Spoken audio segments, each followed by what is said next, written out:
Okay, it's turned from a Incinerated. drop to a clip real quick. It's amazing I'll that a stop 2-second there, clip gets What are you saying? Insinuating that it's masturbator? Cut. I'll leave it at the 4. Anyway, number 3 Sorry. will be He's got another hit at 8:05. will be Brazil. He's on 101 with Randy Character.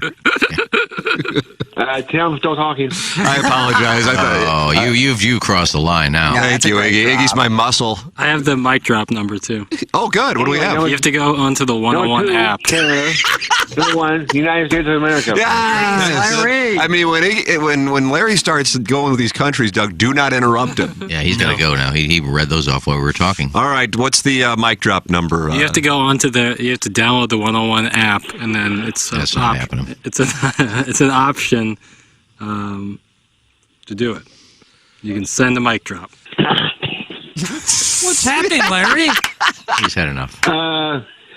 You're hanging up on us? I'm still waiting on the number for the mic drop. You have to download the You app. have to download the app. You have to There's no phone download the number. app. Okay. Cut. 5. Mike! Hey, how's it going? Oh, we're good. How are you doing? Yeah. Yeah! We're fine here. You? Hey, you guys, can you hear me? Yes, we hear you just fine. Mike! Mike! Well, I guess he's not there. Yeah. Yeah, oh, there he is! What did you have to say to us today? Mike, anything else? Mike! Hey, Doc. Yeah! Hey, Doc. What? When you in the hospital, did the nurse take a shower with you? Did she do what? The nurse took a shower with me when I was in the hospital, 2017. She got took a it- shower with me every day. She actually got into the shower with you. I like it, too. Yeah, I bet you did. I bet you did. Cut. 6. We actually did that interview. Let it run ever. And the girl, half sound asleep, couldn't have known who she was talking to, and you're just spitting advice. Juju, baby. Like some Baby, veteran baby, agent. you. Well, let me tell the listeners who just heard that maybe for the first time, a lot of editing in there. I mean, it wasn't a good interview, but there wasn't that much dead air. You think Chris Ravy misrepresented what really happened? Yes. I mean, no, it wasn't Serious charge. It wasn't a bad interview. It wasn't a good interview. But all he did was Seemed take like my questions and then and kept looping that in there. It only happened once. So there was a lot of editing in Why there. were we interviewing her anyway? Yeah, sometimes you hit and miss, Doug. That's Well, what who I'm the saying. hell was it? That was Kai's friend. She's moved to California. I think she wants to get into porn.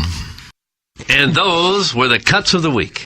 Hey, this is Tim McKernan. I'm here with a great sponsor on TMA, and that is the Longo Biggs Injury Law Firm. But here is the thing. You hear injury law and you go, okay, well, that's all they do. But that is not necessarily the case. Yeah, Tim, we also do workers' compensation cases, and those are obviously cases that comes from someone getting hurt while at work. But these cases are actually kind of tricky because workers' compensation cases are governed by their own set of laws, and they can be difficult to navigate. There's a lot of things people don't know. For instance, all your medical treatment has to be provided by your employer, and there's 2 different kinds of payments you need to be concerned about in a work comp case. One type is just getting paid for the time that you can't work, and the other is a settlement for the permanent injury that you have, which factors in various elements of your case, such as what body part and how severe it is. And this is where you need a knowledgeable work comp attorney to help you maximize your settlement. The insurance companies don't negotiate fair in these cases and don't settle for less if you're hurt at work. Visit our website or Google Longo Biggs Injury Law. The choice of a lawyer is an important decision and should not be based solely upon advertisement.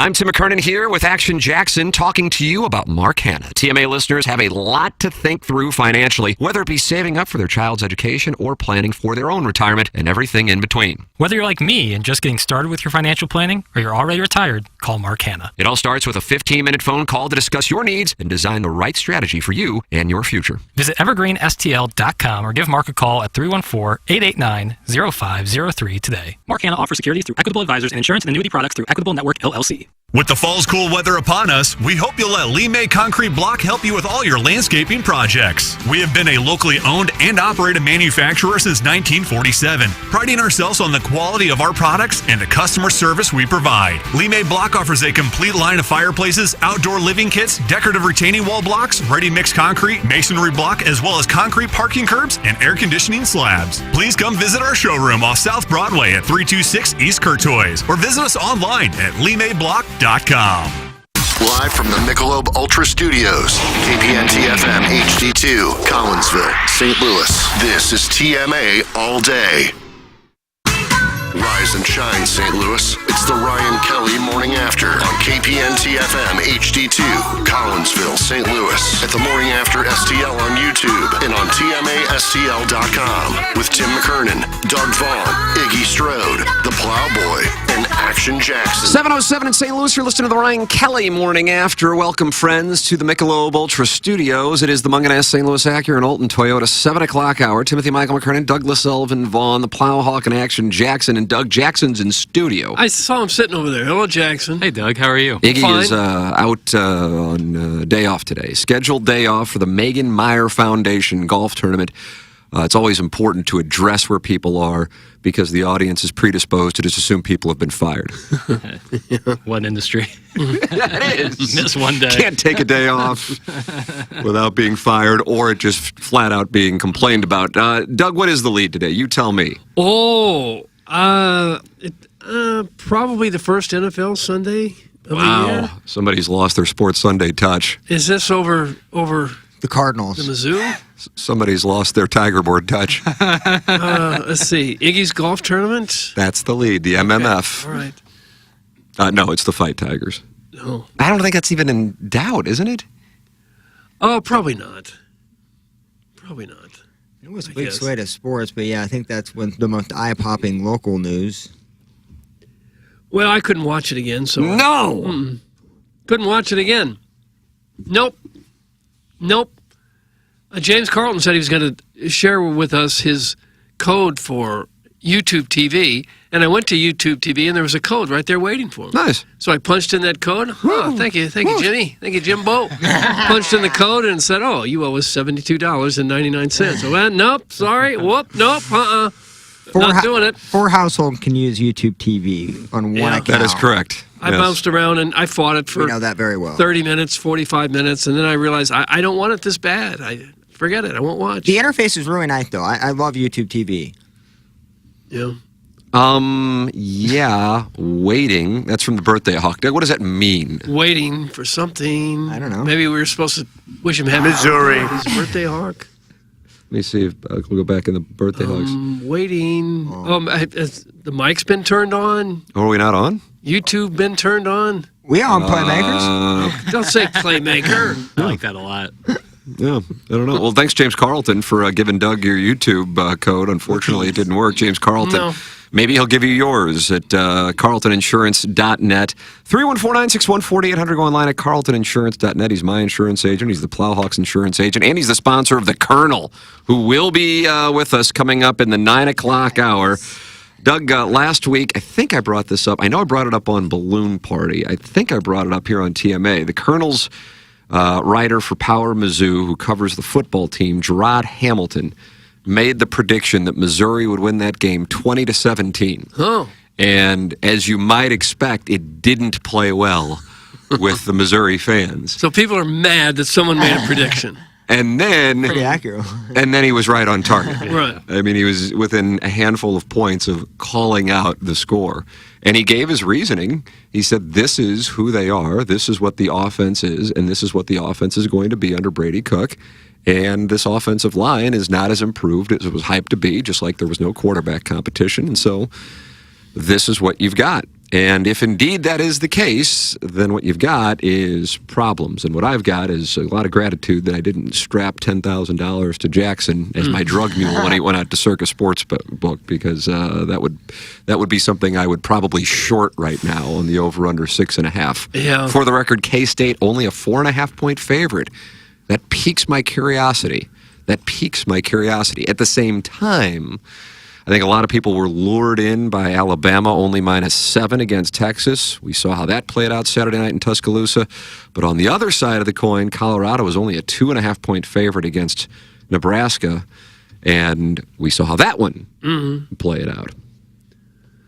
Well, right now, I'd say if Mizzou can come within 4 points of Kansas State, I would consider that a bit of a moral victory, because I don't think that they will, based on what we've seen so far. Truman down. Yeah, Truman not completely down. They are 2-0. I guess big picture, they did win them, not very impressively, but they did win. I was boots on the ground in Columbia. Oh, you like that? You went down there with oatmeal. No. One of my best friends in the whole world. He lives down there. Who's that? My boy Mark. It's his birthday today. Just a guy, Mark. The guy Who's this? just He doesn't have a shows funny up. nickname. You got a lot of good friends, Playmaker. He's been like my Hi, closest. Doug. Thank you. My closest friend since we were like 7 or 8 years old. It's his birthday today, so shout out to him. But I went he's like, I got an extra ticket if you want to come down. I was like, night game, why not? And the energy was sick. How was it? I mean, the place was full, but they were not excited when, No? when especially in I think it was the fourth quarter with like 10 minutes to go, drink didn't go for 4th and 1, and the crowd let them hear it. The crowd. Well, the one in the first half or the one in the second half? Second half. The second half was the one. That's where the Colonel lost it. The Colonel wrote his whole column based on that. Yeah. Where were they? At the Middle Tennessee State 44-yard line. Oh, 13 points up, 4th and 1, and he punted. Yeah, I believe. Well, that's a good aggressive play. That's believing in your club. Let's see. Oh, here it is. Soundbite number 1. Plow. Oh, good. Hit the lever, Plowsy. The only one that I recall would be the 4th and 1 to start the fourth quarter, up 13, ball at midfield. So the up 13, punt the ball. Our defense has been playing pretty good defense. Up 13 if they've got to go 83 yards, because I think the ball went on the 17, which they did, but their chances of scoring are a lot less than at the 50. So I think that's the right play every time. Colonel writes, let's get 2 things straight. He's not in the mood. First, Drinkwitz defended the decision after the game, and what he said makes some sense. Second, this isn't second guessing. I didn't like the decision when it was made, and I don't like it 2 hours later. With that said, what Drinkwitz said isn't way out there. He's right. It's harder to score from 83 yards than 56, but I didn't like it. You know what's harder than going 83 yards to score? Scoring when you don't have the ball. There were 10 minutes left in the game when the Blue Raiders took possession. If you can get 2 feet, you're going to bleed at least another couple minutes off that. Even if you don't get points out of it, you've knocked another 2 minutes off the clock. And Middle Tennessee State has to score 2 touchdowns in the final 9 minutes to beat you. Worst case scenario, you don't get 2 feet and they take over at the 44. I agree with him, not necessarily because I believe Missouri would have gotten that yard. You'd like to think so, but having confidence in this Missouri offense hasn't exactly been an easy thing to do for the last 2 years in 2 games. More because I think if you can't get 2 feet or can't protect the 13-point lead in the final 10 minutes against a team that got run off the field by Alabama the week before, then the likelihood you're going to play for anything meaningful later in the season isn't all that high anyway. That is Gabe Bierman on Power Mizzou, and he will join us. Brought to you by James Carlton at about 9 o'clock today on TMA. Yeah, I think anytime you do something where the other team goes, oh, good, it's probably the wrong thing. Because I'm sure Middle Tennessee was hoping Mizzou wasn't going to go for it on 4th and 1. I'm sure they were very, very happy to see them give them the ball back. The thing that's interesting to me is here we are in year 4, and the quarterback is a Barry Odom recruit, and the running backs are transfer portal guys. And the offensive line, which was hyped to be improved, along with the wide receiver depth, you had 3 guys catch passes, and the offensive line porous against Middle Tennessee State. So that isn't really indicative of a guy who can run a wonderful offense. But the Blue Raiders had their ears pinned back. Oh! And they put their hands in the dirt to start with and pinned their ears back. Okay, I withdraw. It looked like they got their uniforms out of the back of the East Bay catalog. It was brutal. Uh-oh, bad uniform alert? Well, it's just like this is a team that Mizzou shouldn't be within a 4. Like when Brady Cook had that safety, it was like, oh no, now the whole game has changed and they have to play way differently. Like this should be a situation where you get some backups in. But the offense is so weak. Like, it is so weak. What makes you say that? everything. Fourth, and I think he doesn't go on 4th and 1 because what play do you run outside of Brady Cook scrambling like crazy? They don't seem to have a big back that can get the tough yards between Nathaniel the tackles. Pete had a great first half and then didn't touch the ball in the second half. But he and Schrader are both small guys. Yeah, Pete's a little bit bigger, Schrader is smaller. I'd but almost that's- like to see Cook as a part-time running back and see what Horn can do at quarterback. They've been successful. That'd be interesting. They've been successful with small running backs before. Tyler Beatty was going crazy, and he's smaller than They Schrader. can put up big numbers, but there's times you just need 1 yard. You just need one big old broad-shouldered country boy. How about a quick slant to just Luther Burden? plow it up the middle. Like Mike Martz used to run the quick slants. That would work. Like you have Luther Burden and Theo Weiss, 2 speedsters with great hands. Why not run that play once? How far does Brady Cook hit his 7-iron? Nice one, pale boy. That's in the South City Hoosier aficionado. Doug Jackson 7-iron. I mean, this is a man with a hole-in-one 3 weeks ago. Yeah, but only hits a 7-iron 130, 140. See, this is what big Columbia News wants you to do. They want you to look at my 7-iron and not the fact that It's Brady. called Big Columbia Big News. Journal. Yeah, big journo. They want you to look at my 7-iron and not the fact that Brady Cook can't throw it 25 yards. Because, I mean, it's brutal. It's brutal how boring the pass plays are. Mm-hmm. And it's so But often. is that all on the quarterback, or is it on the a lot's on the coordinator? offensive line, a lot's on the coordinator, but I think there is an element of he either is bad at reading defenses or just doesn't have the arm strength because I want to say 50% of the time he drops back, he's scrambling. And it's either throwing it away or getting 3 yards in a cloud of dust. They did go deep twice. Didn't hit Luther Burden in the first half. Did hit him on a ball that was slightly underthrown, but Burden was able to come back and get it in the second half. And certainly Brady Cook's performance is at the center of many Missouri fans, as is the case when you have a quarterback. But I would say Drinkwitz is number one. Here's Eli Drinkwitz on Brady Cook's performance. Yeah. Well, we got into a rhythm there. I think we had 3 straight possessions where we scored. I actually thought he was throwing the ball pretty well. He was having a little bit of issue with protections early.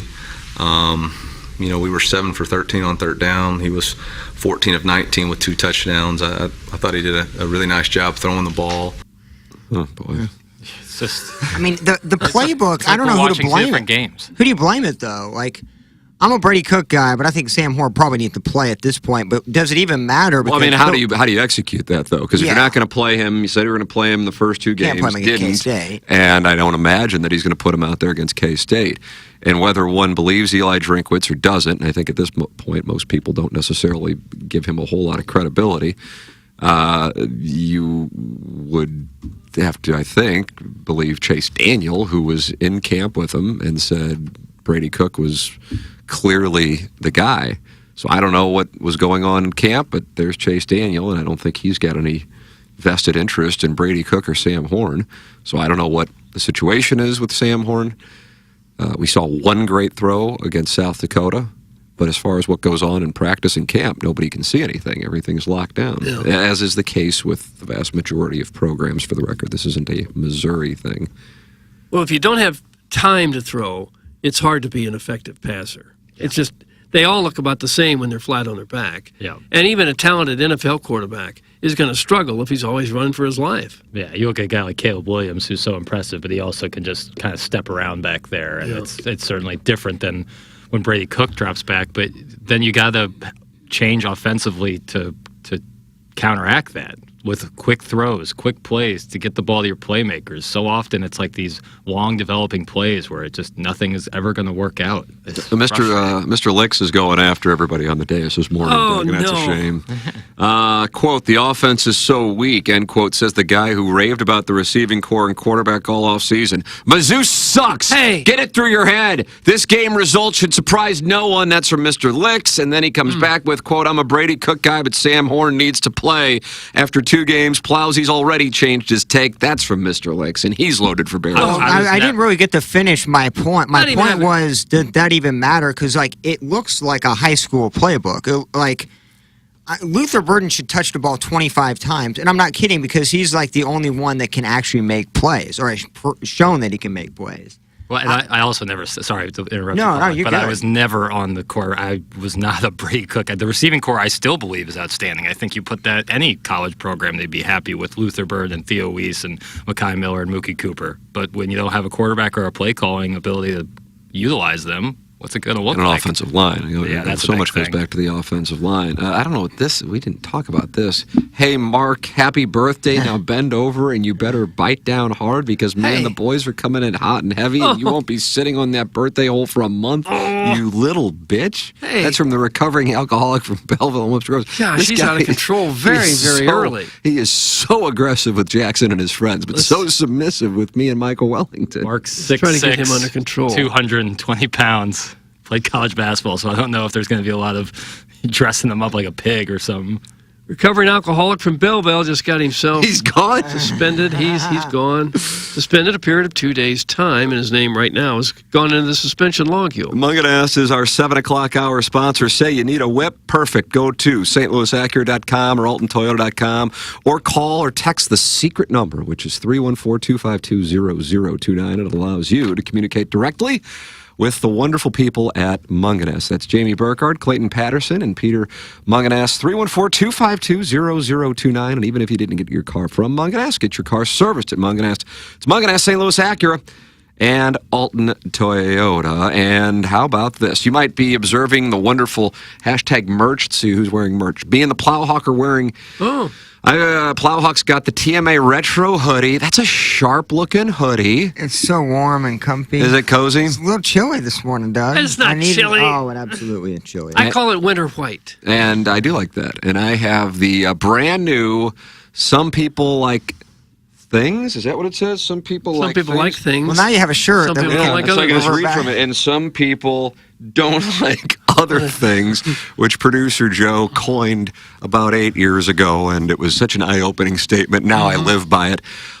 This brand new T-shirt, along with the Plowhawks hoodie and T-shirt, either are available in hoodies or T-shirts, available for you at tmastlshop.com, and you get an automatic 10% off at checkout. No promo code needed. tmastlshop.com. Some people like things, and some people don't like other things. I believe that's what producer Joe said in his address at the Berlin Wall. He spoke after Mark Hanna did. He did, the two great communicators. If memory serves. tmastlshop.com. Everything 10% off, plus previous merch, along with the brand new stuff. I look forward to the Mizzou Pity Party every Monday. I hope this program never fires Drinkwitz. He is nonstop comedy. That's from Jenny, female listener, but her last name is Talia. Is that Italian? Yeah. It's Italian, that's Talia. correct. I'm not a Mizzou guy, and they suck, but give me 6 points all day, boys. And he just took Missouri plus 6. Now the line's up to 6? Oh, boy. Wow, it's moved quickly. Alan Dadeville says it opened up at 3.5. Opened up at 1. For sure opened up at 1. Oh, that's right. We were talking about it last week. Yeah, for sure. So it's gone from 1 to 6. Alan Dadeville says the K-State line opened up at 3, the freest of free money. Shout out to Gabe's post-game YouTube chat, too. That place was a pony Saturday night. That's Alan Dadeville. I was watching it. So hot.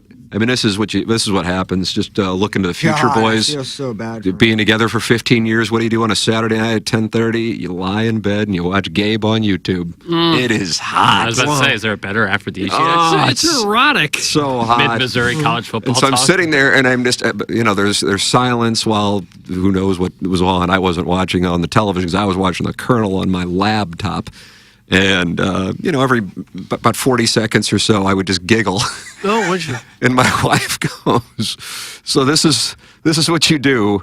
You watch, and then either Gabe says something that you find mildly amusing, or one of the listeners comes in and asks him to take his shirt off, or, asks him if he's a wolf or something like that. Was there some of that on Saturday? Oh, my God, the whole Look, I chat. agree. This live does suck. This was not the plan, man. I'm with you. We're just doing what we can. Said something on set. Do we have any of the Colonel's audio? I should have requested it, Jackson. I'm sorry. I looked through some of it, and it just that was great. It just seems like there was desperation going on. He goes, I lost my train of thought. No, what does it matter anyway? Kind of Bob Uecker in Major League. He just was resigned.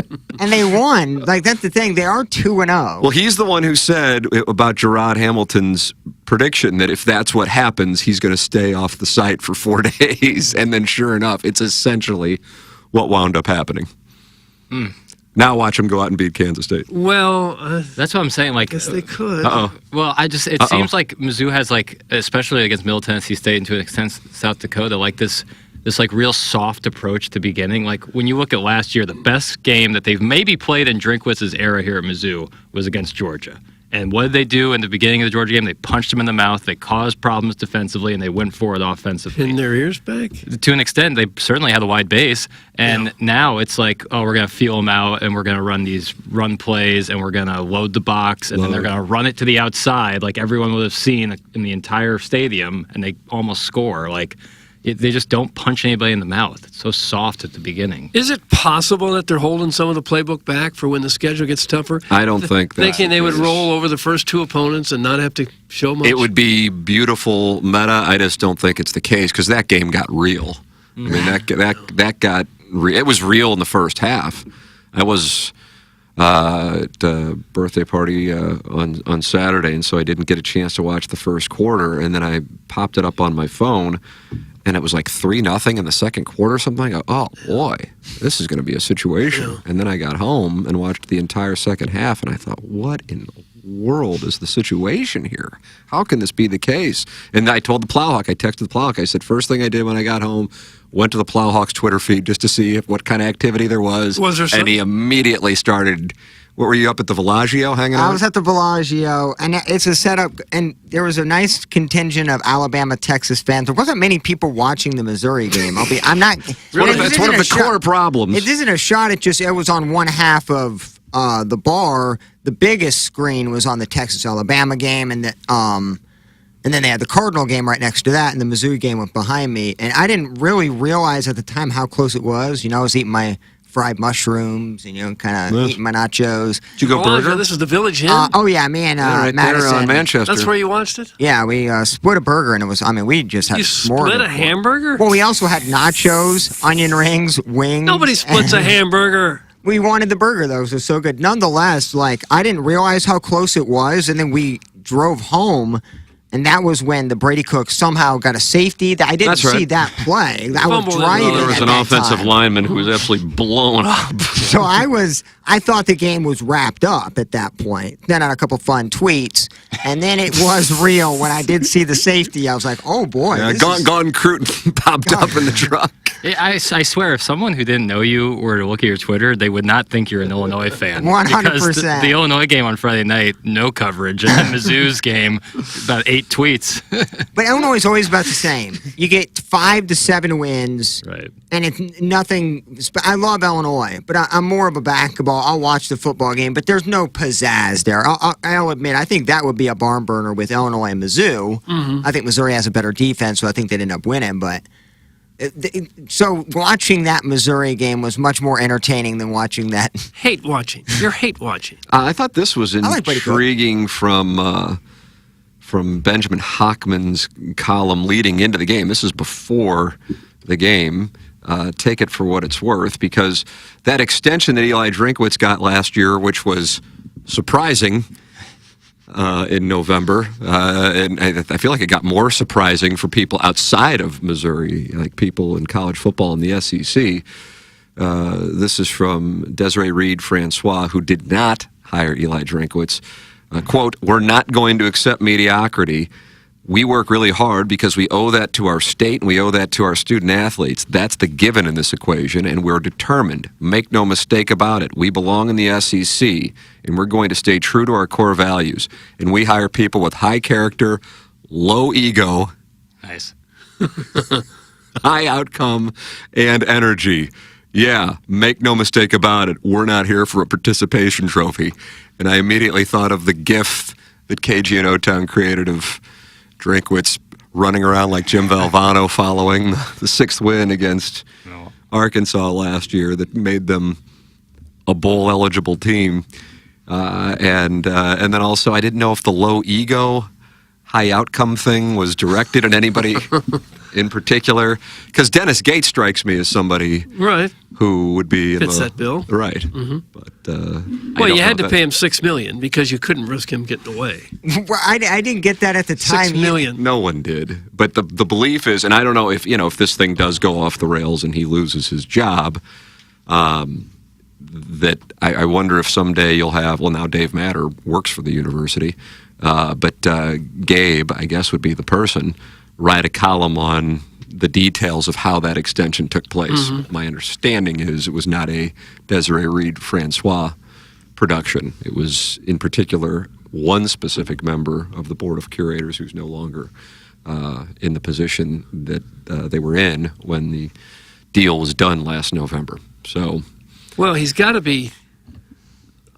I'm sure he's the highest paid state employee, but it's got to be by $5 million or so. Can there be any other state employees making $1 million? I would imagine the professors at the journalism school, just because of the importance of turning out people to hold up their phones and. Well, why don't we go get jobs there? If you're running KMOU, you're making $1 million, Hell no. 1.25 with bonuses. I think it's 1.25. Gates would probably be the second highest state employee. But he probably. Oh yeah, that's probably right. KG&O Town has issued a statement. Alabama, LSU, Texas A&M, and Florida would love to be 2-0. I'm tired of Drake not getting any credit. Mizzou money line this Saturday. Get your shark fins out. That's from KG&O Town. Oh, they really do play that shark music before kickoffs. Really? Does that get you fired up? That's so Were crazy. you swaying? Did you lock arms? Are you off the trumpets now? No, I'm so in. I'm digging further in. I think that they are electric. I don't care. It's the feeling they omit. That's why I like them. I don't care about they're not original or it's played out. It gets me going. It gets me going to watch Mizzou play the softest coverage I've ever seen on third down. Well, to be fair, Middle Tennessee State had a 6'6", 260-pound wide receiver that they were working with. He was sick. But all receivers should be tall like that. Here you go, alley-oop, got it, first down. Right, but then you have speed guys. I mean, we saw what Tyreek Hill did yesterday, so there's a little bit of both. You know, it's easier to find tall basketball players who you could lob the ball up to. Guys, Desiree makes $1.5 million. That's from Lady Sonia's Teacup. Okay. All right. This Pale is such a Mizzou simp that it makes Strode simping for that girl he brought a racially insensitive shirt back from an island getaway look like a man. That's from Nathan from the east side of Old. I've done nothing but criticize Mizzou. You're a simp. Up until this point. I went to the game. You like the trumpets. I love the trumpets, but I went to the game. I went out there. I wanted to feel the energy. It was a lot of people there. How many people were there? I think Gabe said 59,000. Really? Yeah, it felt like it. There was plenty of night game, I guess, helps, but yeah, they're getting steamrolled by K-State. The line should be Mizzou plus 15. Oh. Jackson, you're delusional. To Mr. Licks. What have I said today that would make you think that I'm like excited for what Mizzou can do against Kansas State? They can't. I don't know if they can score enough to even be in the game. I'm going to continue to say this throughout the week, not because I'm making some prediction, so I want to make that crystal clear. But the fact that the line is as low as it is intrigues me. Again, though, at about, what time did Colorado and Nebraska kick off? 11 o'clock. Yeah. It got to a point where I'm like, I'm just so certain that this is going to be a blowout that I bet it. And sometimes the fans inside, so to speak, have a better idea than Las Vegas. One of my best wins was the one where Larry Smith's wife, Doug, we're going back to the late 90s here, berated the players when they were down. I think 66, and she went down on the sideline and yelled at them for not playing harder. And I think K-State was I don't know, whatever, let's call it a 20-point favorite, and they lost 66-0. So sometimes fans have a better feel for a team than Las Vegas does. At the same time, transparency, I haven't seen a snap of Kansas State football. I just know that, they're the 15th ranked team in the country, and I haven't been impressed by, in particular, Missouri's offense. I mean, that's what this is about. I also just think it says a lot about the way that Eli Drinkwitz feels about his team, that if at 4th and 2 feet from the opponent's 44, and this isn't Georgia, that you are punting. Yeah. That's that you can't get 2 feet. That's crazy. Like, it was so. And crazy. the boos. I mean, there were boos. Yeah, that was audible on the broadcast. I joined in. And if you go like a champ, if you go for it and don't make it, nobody's mad at you. No. Nobody's upset or second guessing. They'll say, "Yeah, you played to win." I just don't. You get put it. confidence in your guys. Also, still got a kicker situation. Yeah, our boy missed a point after. Yeah, and it was like, oh god, like we're struggling to score in this game, and now Harrison Mevis is missing point afters. That is a real concern. So he's missed 3 in 2 games total. Yes, and it's evident that like this team is going to be in a lot of close games, and 3 points or 1 point are going to mean a lot. And if you don't have a guy who you're always confident with, that's a real problem. It's not something that can just be solved overnight. He's got the yips. Boy, I worry about that. Yeah. What else is it? He's physically got the yips. There been some questionable protections on these. Mm-hmm. Questionable snaps. And Drinkwitz is the special teams guy. He coaches that too? That's sack ass! Can't forget about the special teams. Doug, some people... Don't forget about the special teams. Pale gapes for Truman. It's pathetic. That's from Truman. I'm sorry. Hey, Albie the simp. It's time to put Drink's jock down. That's from Big Tough. Doug, do you think Saban punts on 4th and 1 from the opposite 44? Drink's a cuck. Take Saban's name out your damn mouth, KG. That's from Uncle Cucker. Well, KG makes the point that they're 2-0 and a lot of great teams aren't, but they haven't played anybody. I mean, schedule doesn't... For the right, I think he was doing some satire. I think he was doing a sketch or a bit. If you play a bunch of cupcakes, yeah, you could go 12-0. Do you think Do you think Alabama's undefeated if they play South Dakota instead of Texas because they both played Middle Tennessee? No, South Dakota probably takes their measure. I think they went 38-10. Right. Against Alabama, especially in 28, Tuscaloosa. Yeah, in Tuscaloosa. They're used to an atmosphere like that. So. Man, so LSU looks like they're out for blood, too. I know they're playing donors as well, but I feel like they're trying to get back into that conversation after a week 1 loss. Hey, they control their own destiny. I mean, even Alabama controls their own destiny, I think, if you win the SEC. The thing that's intriguing to me at the moment is I'm not sure if the SEC outside of Georgia is that great. And I guess, what do we know about Georgia? They've played butt asses themselves. But the SEC has had some games against Power 5 schools. Florida lost to Utah. Alabama lost to Texas. LSU lost to Florida State. A&M lost to Miami. South Carolina lost to North Carolina. And Mississippi State in Starkville. Oh, you say Starkville. I don't. Went to overtime, and courtesy of what was a borderline spot in overtime, was able to vanquish the Wildcats of Arizona, and I don't think they're necessarily a great team. So my point being, I'm not sure the SEC is what the SEC has been. The conference that is the biggest story is the Pac-12. Not just because it's going away, but because of... the biggest story in college football is Deion Sanders. Yeah. It just is. It just has to be. Right. And they get Colorado State this week. They'll have College Game Day this week. I feel like they might have missed that one unless they're planning on going back. Then they go to Oregon, and then they host USC. Can you imagine if USC, with what they do offensively, with the defending Heisman Trophy winner, is undefeated going into Boulder? I mean, who would have thought that is the game, and that's in September. Unless Missouri Vanderbilt is. They won one game last year. Like that's Colorado, insane but Oregon's pretty good. Well, that's what I'm saying. Yeah, they may have a tough time. Yeah, going there. That's going to be. But it was so odd to me that spread was low, and that if that were the NFL, I would have been betting Nebraska all day long because that's how the NFL works. But with college, I'm just like, I just think they're in a different world, and it's.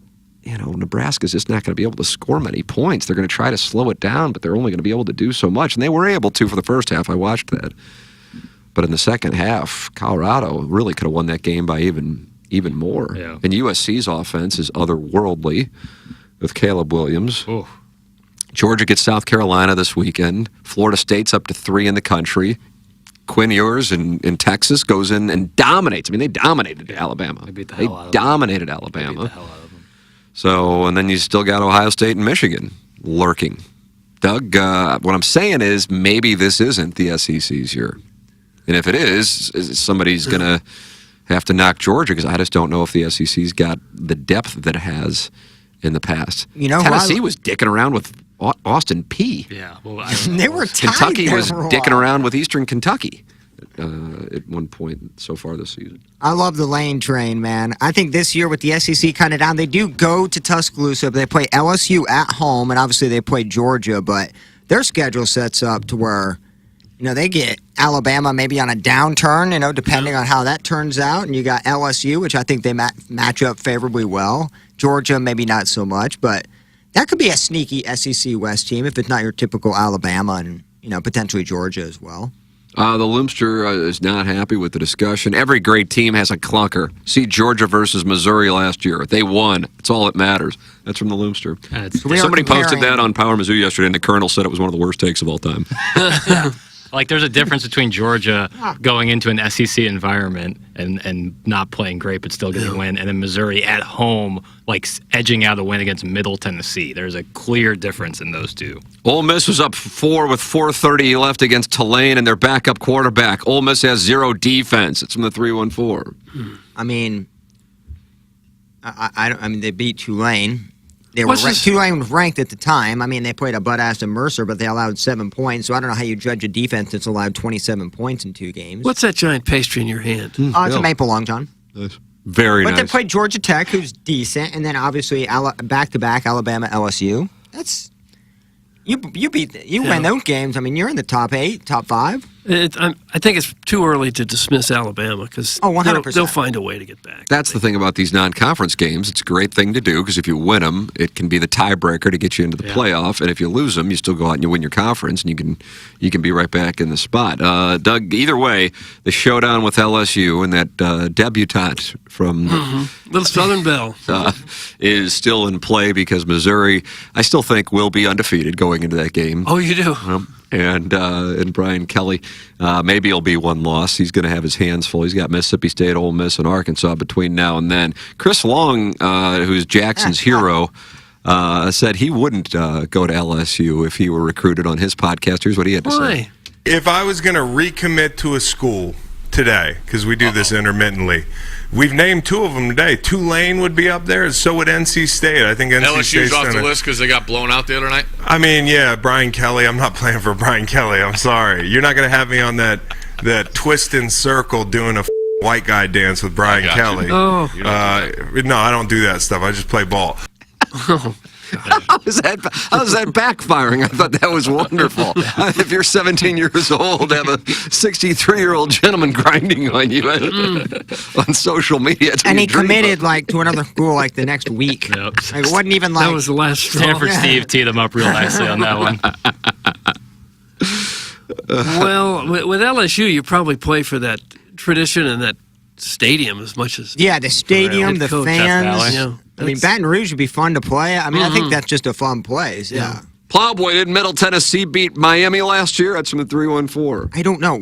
Why isn't that directed at me? Yeah, that's a good point. Why would that be directed because you're trashing the Tigers while you're eating a Long John. I mean, the Tigers trashed themselves by sneaking out a win at home. I think everybody on the dais has already said that. I don't know why that's directed at me. Yeah. Miami and Texas A&M might have been one of the best games I watched all weekend too. Miami could be back. That'd be fun. Yeah, that was the one I think that unless I'm missing an obvious one, which I very well may be, that result is, I'm sure in College Station they're having a conversation about the Jimbo Fisher buyout situation after getting run like that. He's got the biggest buyout in the country. Yes. I think it's $50 million or so. Yeah. And I mean, so you lose like that, and you still have to go through the SEC West schedule. That is going to be a tester. If you're playing for LSU, it's for the ass. That's some big old fan. Oh, I mean, there's Brian Kelly's ass. Yeah, that's what you're going to see on the recruiting trail. Oh, God, you're not going to see it. The spinning thing, I didn't get that either. That would make me dizzy because the player had full gear on. Yeah, Brian Kelly was literally on him. You don't want vertigo, I can tell you that. I just imagine the iPhone that they're playing the music off of. Playing the outtakes because they do that all in post, I assume. So imagine so awkward. I couldn't even imagine. I'm thinking about the ride home, with the parents or with the boys. It's what'd you think of the head coach? Man, son? I ain't coming here. I'm actually. He made me dance. And then did a little eye thing at the camera. He eye-effed. They're going to beat K-State. They're going to come to the Dome with the best fans in college football going crazy and whoop Memphis. Vandy may as well not even make the trip. Well, they're going to Vandy's. Right. It's going to be tough. They're going to be undefeated against LSU, and I'm keeping receipts. That's from KG at O-Town. How about that? Dougie's keeping receipts on this one. LSU's offense... It's tough to. I know Missouri prides himself on defense. That's just a spread offense with a running quarterback. That's tough to stop for anybody. I got a chance to see the Dome, Doug. I went from the Ascension, which I went to with my son on Sattersbit, and then drove to my brother's house on the south side. And I was trying to think, what's the best way to get to South City You can't get from there. Norwood. You can't get there that way. And I thought I went, I think 70 through downtown, 44 west. Yeah, it's I, not I think far. I think that's the best play. I do sometimes 70. And there's a way to get through Kings Highway. That's how I usually would do it. You could go 70 to 170 south to 40 east. For my neighborhood, the play is Arsenal. Anyway, got a chance to drive past that dome. God, it looks good, and that is going to be rocking. The aesthetics on the outside. Oh, Unbelievable. blinged I out. guess I hadn't seen it in a while. I don't get a chance to get downtown as much as I'd like. And in that area. Wow. Because sometimes I know people from like Huntley will just like drive up and down 70 in between the airport and downtown. Just taking the scenery. You think you're in Colorado mountains or something. Therapeutic. Gorgeous. You're in Boulder, Doug. Yeah. So I hadn't had a chance to make that ride. And when I saw that, I go, that's where the Tigers are taking on the Tigers here in a couple of weeks. Right. Son, take a look. Take a look at this. Even people from Memphis are from like. You get chills just driving by it, thinking, boy, that'd be a wonderful warehouse. For All the somebody. history. Yeah, no, exactly. KG is spot on. Mizzou will beat K-State. The Loomster. Doug, if you want to bet a money line, I guess he's taking action. Well, I'm going into it with the idea that they can. Nice take. But like that did not sound. But do I? Come on, Pale. Have a little bit more confidence. Do I believe in it? Like not with this current offensive line. Not I with the play enjoy the caller. line situation. That's what I'm going to focus on to try to get me through this. Yeah, but Kansas State has, put up numbers at least against the two butt asses they played. You know, Mizzou hasn't scored. I guess the 35 that they scored against South Dakota is what they're bringing in. Yeah. I don't know. It could be the game that really kind of defines the season. It's a pivot point. Where it's, we really are pretty good. We're 3-0. Yeah, it hasn't always been pretty, 100%. but here we go. Yeah, or it's, oh my God, we're just going to be the same old 5 or 6 win season. Yes. And you can't have another 6-win season. Not with the schedule, not with the team, because they're loaded at wide receiver. Their defense, a lot of it came back. Like I just feel like if you don't win 7 or 8, you got to cut bait. You know, you pay the minimal buyout. It's still a SEC job. I think you can find a coach that's willing to, do a little bit more work on the offensive side than Drankowitz. Guys, the Missouri basketball team has a better chance of beating K-State at football than the football team does. That's from Danny Tanner. I don't know. You could put some tough receivers out there. Nick Honor at QB. I was there. It was a debacle. I spent the second half at Fieldhouse and was openly rooting for Middle Tennessee State with Plowboy. My LSU, Memphis, South Carolina, and Florida tickets are all available, Doug. That's from the Warson Woods Wacko. He gave up. And I have a showdown with him on Friday. Oh, wow. Yeah. The players involved have been told to bring a certain amount of money. My Venmo is where all my money is. And we'll see how it goes. I mean, it's at his home track, and as you know, the rough is penal there. Is that what you say about the rough? No, I never It's so damn penal. It is penal. Penal as the day is long. Yeah. Got to be good off the tee, Doug. You got to be good off the tee because it's going to be very tough to gurr from the rough. Okay. Thank you. All right. Well, good luck to yous. South Dakota shut out St. Thomas Aquinas 24-0. So that's from Steve in Wildwood, and he is a chairman. Boost up that record. The road to a championship goes through St. Thomas Aquinas. I'm not used to this. Someone needs to derail the topic with the story about how great they are. That's from Chairman Steve in Wildwood. He is coming after Ken when Ken is at the MMF, the Megan Meyer Foundation golf tournament. And the Hit and Giggle benefits the Megan Meyer Foundation. It's brought to you by Michelob Ultra, and you can register for it at tmastl.com.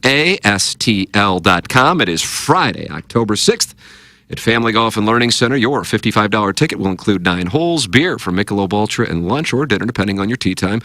Tee times will be at 10 o'clock a.m. and 3 p.m. It's Friday, October 6th. The weather should be glorious, and we'll be gambling. Boy, I was on that short game area. The last 3 days I've been at Family Golf and Learning Center, as a matter of fact, just getting working, trying to be peaking for this showdown with the Warson Woods Wacko and his compadre. And seeing if I can survive the gauntlet in, is that Webster? Is Algonquin Webster?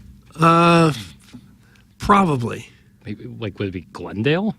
It's Glendale up to no or good? Webster. No, it's in Oakland. It's in Oakland? Is it really? I don't think it's in No, I Oakland. don't think it's in Oakland. I think it's closer to 44. Family Golf and Learning Center is online at familygolfonline.com. Boy, I'll tell you what. Conditions are absolutely beautiful there. That short game area is absolutely glorious. And the turf to hit balls off prime. It's like a PGA Tour driving range, what they have done there at Family Golf and Learning Center as far as the balls and the turf that you are hitting off of. It's Family Golf and Learning Center, the par 3 is where we're having our event on October 6th. Family Golf with a bunch of great instructors. Trackman, where Iggy will be able to see if he can hit a tee shot 230 yards. And you have a milkshake and 10 grand on that? That's what the deal is, a milkshake and 10 I'd almost be willing to bet 10 grand. You feel that confident? Yeah. Yeah. I think I'd short it. But who knows? Maybe he gets a hold of one. I'm on the over. You're on the over? I'm on the over. I think he can. You've been a sharp on all of these TMA challenges. Yeah, I think Iggy can do it. 230. I've seen him hit 230. I've seen The him. issue is the ball does cut. that though. Yeah, and I'm nervous that he hasn't played in a while, so that cut is going to be. Look at he's got a shoulder. Yeah. Yeah, he's got a built-in excuse there. Family Golf and Learning Center, that is where we will be, and that is a wonderful sponsor here on TMA. Text in 314-881-TMA5 EDF group text inbox. Email in for our Design Air Heating and Cooling email today. The September standings are as follows. JV Golf Coach leads with 2, Shooter McGavin with 1, Buck Swope with 1, and the Tinky Monster with 1. Those are your standings for the Design Air Heating and Cooling email of the day. Gabe will join us at 9:05. That is presented to you by James Carlton of the Carlton State Farm Insurance Agency. Open up your TMA mobile app and enter keyword BREWS to win a 4-pack of tickets to Blues and Brews Friday evening, September 22nd at the Anheuser-Busch Brewery. Get fired up for the blues season at this outdoor street party featuring live music from country music star Chris Lane and local blues musician Marquise Knox. Tickets are on sale now for Blues and Brews, presented by Bud Light, 92.3 WIL and 101 ESPN. You can win those tickets by opening up the TMA STL app and entering the keyword BREWS. So there you go. The tickets we gave away for Guns N' Roses, Doug, no good because they canceled the show. Did they ever give a reason? I know he was sick and missed another show, right? Who's that? Slash? Axl, it was somebody. Axl Rose. Yeah, I think he was the guy that had been sick. And then there was people thinking that they didn't sell enough tickets, so they shut it down. Can you even do that? I wonder if you could legally even do that. I think you'd have to do it further in advance. Probably, because they probably signed contracts that they're not going to. I would imagine. Pull out unless you just certain. Forfeit money. I would assume. Yeah, I don't know what the deal was with that, but I heard that the stage went up and then the stage went down. Yes, stage. Stage. Yeah, it's tough. Disappointing for a lot of people. Certainly. Saturday, it was a wonderful evening in St. Louis. The weather couldn't have been better. Oh, I'm telling you, it's been glorious. Oh, so for the game on Saturday night, perfect, absolutely perfect. How late in the season you think you could hold an outdoor concert? Through October, maybe? No, late October can be brutal here. It could be Mid-October is when late October is when it gets. Think about all the Cardinal playoff runs and how incredible it is in the first week during the NLDS or Wild Card Series as it is now. Yeah. And then what it's like for the World Series. Totally different world. It's not near as pleasant, but I wonder how it would affect him playing the music. I mean, you could have heaters up there by the stage if you didn't to.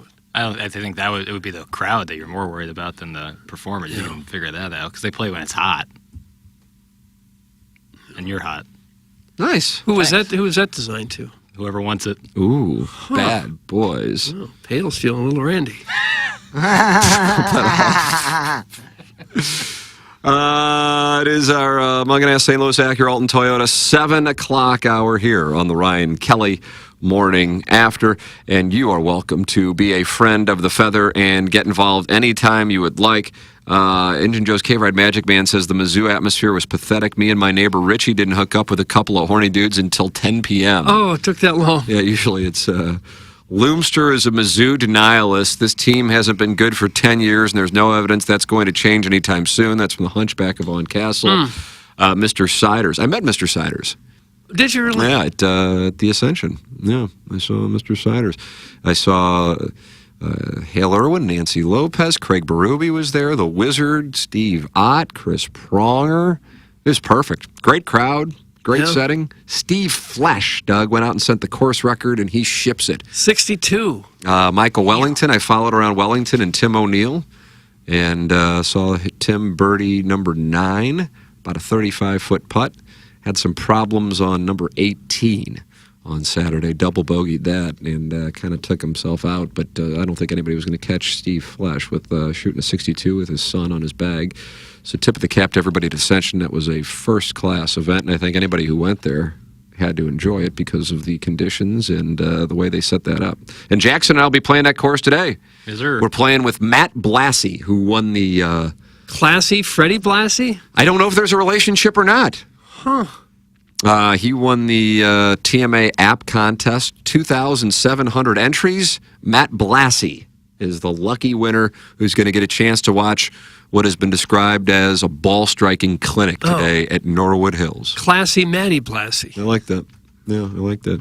Jackson, are you going to show off your 7-iron? Because you get a lot of hell from the 101 listeners in particular about your distance. Yeah, I think I might have to charge for anyone asking what club I hit on a certain ball, because it's so personal. Yeah, Jackson won't answer sometimes. I'm not doing it to haze you. I'm trying to figure it out for myself. Why wouldn't you answer? Because it's embarrassing at some points. Oh boy, yeah, I played on Friday, and there was a couple times where I was absolutely where'd you ball strike? Humbled. My buddy, luckily... Mark? No. I don't know if I'm going to give this guy's name out. Oh. Wow. Because I don't know of a proper nickname. Classy Matty Blassie? Wow, Drake. It's Drake. Well, it might as well have been ball striker, this guy. But I got to play Old Hickory on Friday. And there's a couple times I was humbled. In the distance department. If you think you're using too much club to satisfy other people, you just say, I'm just going to hit an easy 7-iron. Right. While I'm muscling a 5. Yeah, you're swinging with all you got, but you say, I'm just going to hit an easy 7-iron. Yeah. I could just scratch out all the numbers and put my 9-iron is now my... Oh, yeah. Bend those my bitches. 56 degree is There's probably actually my stickers. 9-iron. There's probably stickers you could put on there. Yeah. It's putting just a Rolls Royce ornament on your Honda. Guys, make sure you do a nice club twirl after you shank the ball into the woods. That's from Gummy. It was an incredible tournament. The course was beautiful. That's from the 636. Yeah, the greens, the players were raving about it, and the greens are absolutely lightning. So that is going to be enjoyable to get a chance to play that this afternoon. Stephen Weil wants to know who wants to play tomorrow around 2 to 3 p.m. Doug, that's for you. No. Where's he playing? Steve, where are you playing? See if Cletus can pave my way. Good call bringing Jackson so you don't have to ride in the same carp as this rando simp. Oh, some big saggers. Matt Blassie taking a... That's unfortunate. He's a Rambo simp. Rando simp. Yeah. Hey, Tim, did Welly give you my wife's butt plug remote back? Oh. He was supposed to get that to you on number 16. That's from the recovering alcoholic from Belleville. You've already been suspended. Now the charges have been trebled. Now you've been suspended a period of 6 days' time. No, I don't think it would feel I believe number 16 is the one that Iggy drove on the cart path with his vehicle. Yeah. How did that even happen? So it's actually funny because I pulled out thinking I could go that back route, and I saw the course, and I was like, oh boy, I am about to drive on the course. I backed it up, turned around. Iggy just said, I guess this narrow-ass little drove cement right down the fairway. looks like a road, and then imagine if you're playing in a tournament and there's a guy driving a vehicle. red sedans comes driving up the 16th green. First, he couldn't find his car where we parked. We parked right next to each other. And on the way back, he was just wandering the park. He had no idea where we were. I almost put out a silver alert. And then instead of the parking lot, he drove right in the cart path. While at the Mizzou game this weekend, my daughter kept telling us about a pale boy that was sitting in the student section and kept crying during the football game. The giveaway was when he put on the Darth Vader laser hair replacement helmet. Did you wear the helmet there? I wasn't in the student section. It wouldn't go over well in the student section. I wasn't in the student section. If you do it in the booster section, thereuld be guys go, oh yeah, I got one of those too. I just didn't bring it. Right, yeah. No, I sat next to the olds. I was sandwiched in between. It was me, my buddy, who was getting 6'6", and it's a little tight in those bleachers next to a pair of old folks. And they were asking me, you think if they they get 5 wins that they're going to keep Drinkwitz? And I said, no. The fans are asking you that because they know you're on Balloon Party. I don't know. I guess, yeah, she could see the journal. On that side of the stadium? Yeah, they could see That's Balloon Party territory. Just by the cut of my jib, they knew I was in journalism. And I was like, no, ma'am, I do not believe that they're going to be keeping old Drink around if the season doesn't go well. Oh, I do. You think he'll be around next year? Yes. I think we'll suffer through this for the length of the contract. Oh God! If I could bet you on that, he won't be around in 4 years. I mean, whether he goes somewhere or he gets fired. Yeah, where's he going to go? Who's 2 going to years, want I him? would put that shelf life at. That's what you're saying. Plowhawk, do you think he's the head coach next year? Who, Drink? Yeah. I don't think so.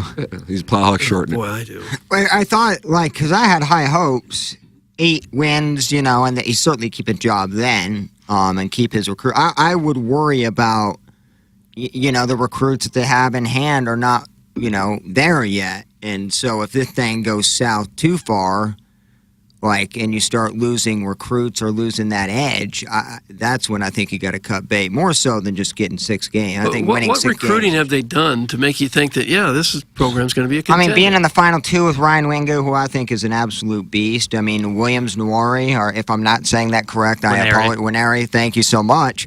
He is a top 15 overall recruit. But they've recruited some top players in the past. It doesn't matter. I agree. Luther Luther Burden, I'm just saying, if that goes south, then what does Drink have? He can't call plays. He can't do pre or post game interviews. All he has is running around and jumping around and jumping on people about 17-year-old committing a year prior to them being there. That's what fans have to hold on to. Now, if Nwari goes to Oklahoma, Wingo going to Texas, now you're looking at a real problem.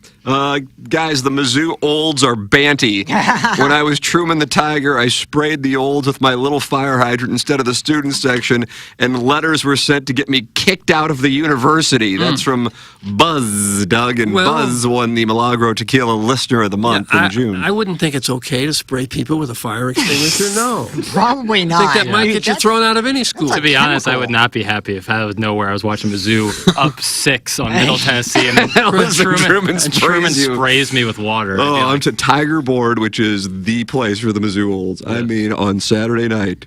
Oh, it was screenshot. It was the greatest. Oh, yeah, I did screenshot it. I posted it on the fan page. There's so many. After the safety. Oh, it's outstanding. They're all within minutes of each other, and all of them basically have the same headline. It's either Drake. I like the one at the very top. I'd let him date my 14-year-old daughter or something he'll never let that one down, especially if the worst this season that was potentially could get. Guys, in 4 classes, this head coach hasn't found a quarterback or a running back he is willing to play. That's from the 314. And I kind of think that is one of the most damning things. That is... Quarterback, certainly. Running back, he's had Roundtree and Beatty. Yeah, but he didn't recruit him. Right. That's a big part. You're right. They got a 4-star quarterback. He just never sees the field. Yeah, I don't know. Stars can be misleading. Gary Pinkel never had the 5-star. Rarely the 5 stars anyway. Right, but you look at all the best Mizzou teams of this century; they all have had really solid quarterback play, and that has not been a staple of Eli Drinkwitz, and that's a problem. Well, almost any good team's got a good quarterback. Sure. Hard to be good. There's examples of the opposite of that, but yeah, for the most part. We are in the Michelob Ultra Studios. Michelob Ultra, 95 calories, 2.6 grams of carbohydrates, and the J. Randolph Jr. Fan Page Club Championship has been settled. Doug, you were there, and what wound up taking place is a round for the ages. What did you see? I didn't go. I didn't see it. What? It's a Shishawali event in nature. What? Seriously? Yeah, that's exactly what it is. This is what Sean Barnes sent me on Friday. He couldn't believe what he had witnessed. It went to overtime. Dogtown Tie versus Kevin Roth. $2,500 on the line. Dogtown Tie was on a heater to start. And you wonder if Kevin Roth was nervous. With that kind of gallery, some people haven't played in that kind of... There was no gallery. Excuse me? There was no one out there watching. Okay, was that superimposed on a green screen? Because what I saw, it looked like... Yeah, Doug's way off. The Ryder Cup. Dogtown Tie won the first 3 holes. And I'm sure Kevin Roth is thinking, well, this isn't going to happen. It's not my year. No. I'll focus on next year and to start getting work in, to start practicing for next year. But then Kevin Roth works his way back to just 1 down through 8 Dogtown Ty then won the first 2 holes on the back, and now he's 4 up through 11. I mean, at this point, this thing's over. Just and I about, noticed a yeah. lot of people started to leave. You could see the traffic. No one left because no one was there to begin with. Private jet way, you know how you can track that Triggs stuff. helicopter. Right. Yeah, it was circling. He was like, stick around. I want to see what That's happens the here. big dot. We'll get to the U-High eventually. Look at me using state funds to recruit a 2-star. Kevin Roth, then birdie number 12. Doug, that's the one. Do you hit gap on that, or do you hit pitch? I don't remember what the hole even looks like. Oh, it's about 115 yards, but the green depth can challenge the players, and there's a variety of different pin locations with a lot of water. Kevin birdies 12, and now he's 3 down. Then he wins 15.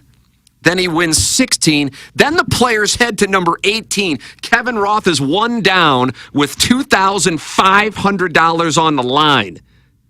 And Kevin Roth answers the bell.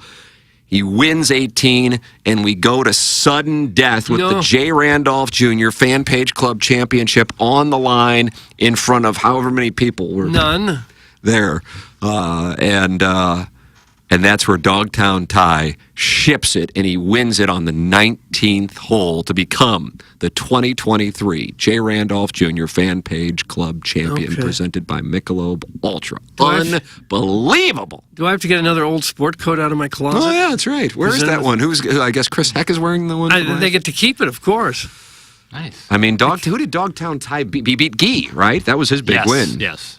Let's see what I got to take. Doug, you want to look? Have you looked at Dogtown Ty's No, gin? I probably won't. I'll do it for you. I had Gee winning the whole thing. I thought he was Dogtown Ty went out there, and fun to watch. Those are 2 guys who just really played well. And, hovering around that 7 mark, that's a sweet spot. Oh, he doesn't come up in the gin app. That's not possible. Might be. Well, here he is. He's been sandbagging. I got him. He's at a 5.8 now. Numbers aren't that glamorous. 85, 80. But he's got a few 70s in there. Yeah, Dogtown Ty is your champion. Doug, what would you like to say to him? Come get the trophy. It's taking up a lot of room here. Yeah. How fat a gentleman are you? You'll see if I have a sport coat that fits you that I haven't worn in 20 What do you years. think? It's 38? Oh, 38. Long? Double porky, probably. That's what the sizes are now? Yeah. God. Double porky. I'll see if I have one. See if you got something double-breasted for him. I may have a double-breasted suit of clothes. Congrats, Dogtown Ty. You missed a great match, Doug. The place was packed. That's from Big Pick Energy. Yeah. This is a big weekend for St. Louis sports. Kevin Roth beat Gee. That's from the Pope. Oh. Well, who did Dogtown Ty beat then? Callahan? Todd Callahan? Look, it's over. It's done. We did it. We got to the finish line. Dogtown Ty said, I beat that pink highlighter, Todd Callahan. Okay. Does he have to come here to get this trophy? He does. I thought Iggy was going to go out to it. Yeah, he was supposed to go out there yesterday. When the turn. I guess he literally couldn't because they played during the show on Friday, right? They played on Friday at like. Oh, did they? So I guess he couldn't have been out there. But yeah, Okay. that was the idea. And he gets this big tournament. Yeah, that's right. And then we all autograph, and that's huge. Big for that. I won't sign. So now the field will have to be set for next year. Some talk about expanding it to 128. Well, it'd be good for the course, I guess. Morning and afternoon flights. Oh, wow. Can you imagine that? Yeah, no. Yeah. You'd be like, oh, who gets the advantage? Because the morning, the ball's not going to fly as much, but there's probably less wind. You know, where does that advantage come in? Right. Yeah. Certainly things to think about. Right. Send your emails in for those things to think about. Design Air Heating and Cooling online at designairservice.com. Seth Goldcamp will take wonderful care of you. Anytime I start talking about Design Air, I go, let me take a look at this. Let me take a look at this forecast, because I know the forecast has been glorious. Is it still glorious? We got a rain chance today. Really? What? No, I guess later tonight, not during the day. Overcast today. But, I mean, the temperatures are just prime. Yeah, I mean, it is absolutely prime. And so get out and enjoy it. Design Air Heating and Cooling online at designairservice.com. Seth Goldcamp, 4th generation, and they pride themselves on not upselling the customers and just saying, hey, here's the deal, and we can take care of you. And that's what they do for so many of our listeners. And they do it quickly. It's Design Air Heating and Cooling online at designairservice.com, the official HVAC provider of TMA and the Tim McKernan Show. Any questions, comments, and erotic stories you have for QFTA, send them in, TMCKERNAN at InsideSTL.com. And Jackson and I will do QFTA coming up this week. Can't do it today, though, because we're out there with Matt Blassie. Yep. Classy Matty Blassie. That's what they call him. Ball striking clinic. Oh, was he a great player? I have no idea. Oh, okay. But there'll be a clinic out of our card at least. Oh, yeah. I mean, this is a positive energy. Lightning fast greens, Jackson. Heads up. Good. I missed things short, so. Oh, is that your move? Yeah, get me to the hole, Norwood. Yeah, you will. I mean, those greens. That's how the pros like it, isn't it? Really fast. Oh, you better believe it. Consistent more than anything, I think they'd like. I played there, I guess, on Wednesday in the Pro-Am. Did I play on a Wednesday? I don't know the days, Tim. Yeah, because Thursday we were out there. That's right, doing the show. Yeah. The show that went Great so smoothly. show. Yeah. Actually, it went well.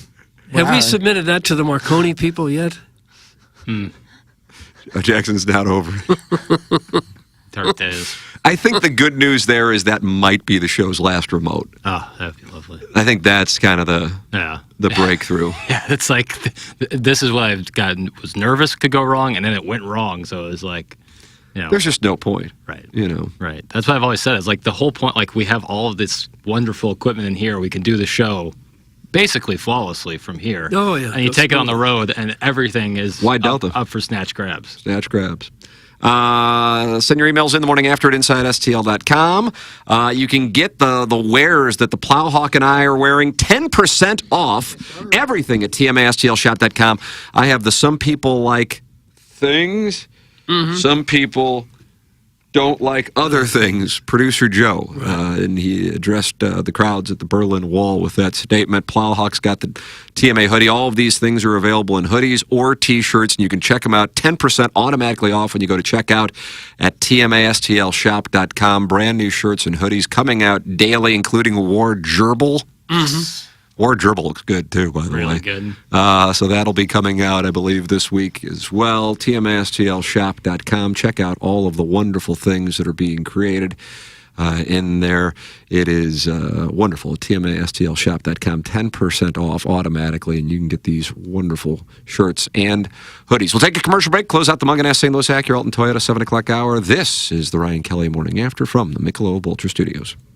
Blues and Brews is happening Friday, September 22nd at the Anheuser-Busch Brewery. It's an outdoor street party celebrating another St. Louis blues season with live music from country star Chris Lane. Girl, it's time to move on, scoot on over. And local blues musician Marquise Knox. Plus appearances by blues players, alumni, food trucks, blues merch, giveaways, and more. Tickets are on sale now, but you could win a free 4-pack of tickets. Just check out the TMA app or go to TMASTL.com to find out how to win. Blues and Brews, Friday, September 22nd. Presented by Bud Light, 92.3 WIL, and 101 ESPN. And currently being talked about by the Morning After Voice Guy. Thank you.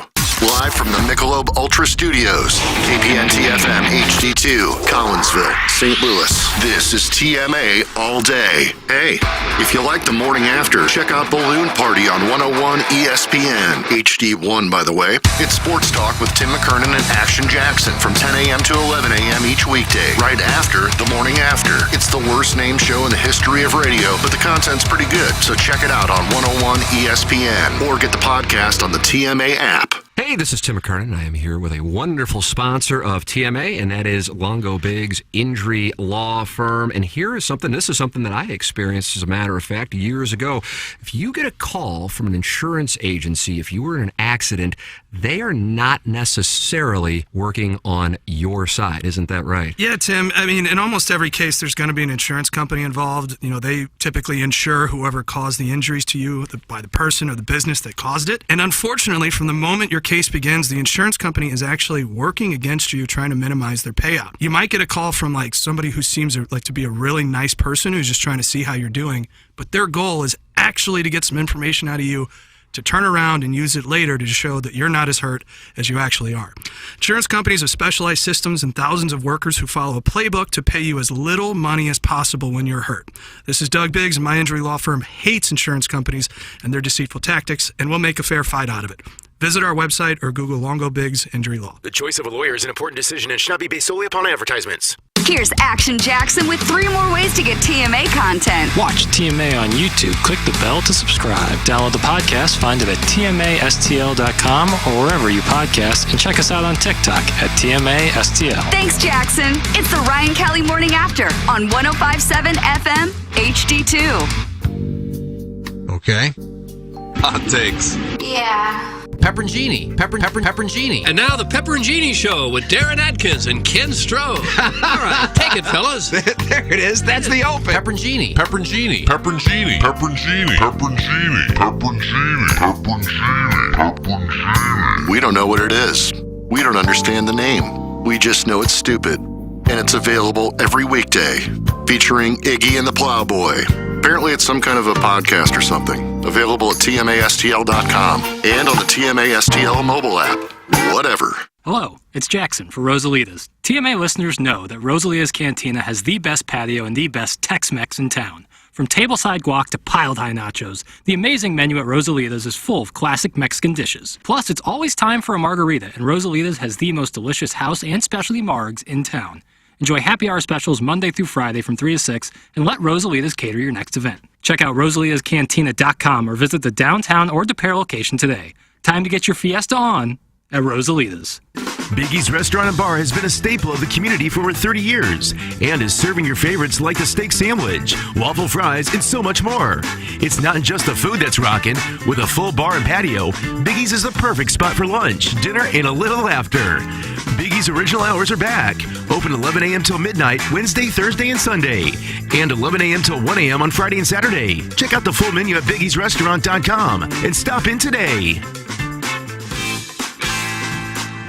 Illinois Recovery Center is the new premier inpatient substance abuse facility in Swansea, Illinois. When it comes to the disease of addiction, getting help should not be as difficult as it currently is. The Illinois Recovery Center's mission is to be the receiving hand in the community when someone seeks help. The IRC delivers a comprehensive system of care that welcomes both the individual struggling and family alike. If you or someone you know wants to learn about the Illinois Recovery Center, please call 888-472-9559 or email info@illinoisrecoverycenter.com. I'm Tim McKernan here with Action Jackson talking to you about Mark Hanna. TMA listeners have a lot to think through financially, whether it be saving up for their child's education or planning for their own retirement and everything in between. Whether you're like me and just getting started with your financial planning or you're already retired, call Mark Hanna. It all starts with a 15-minute phone call to discuss your needs and design the right strategy for you and your future. Visit evergreenstl.com or give Mark a call at 314-889-0503 today. Mark Hanna offers securities through Equitable Advisors and insurance and annuity products through Equitable Network, LLC.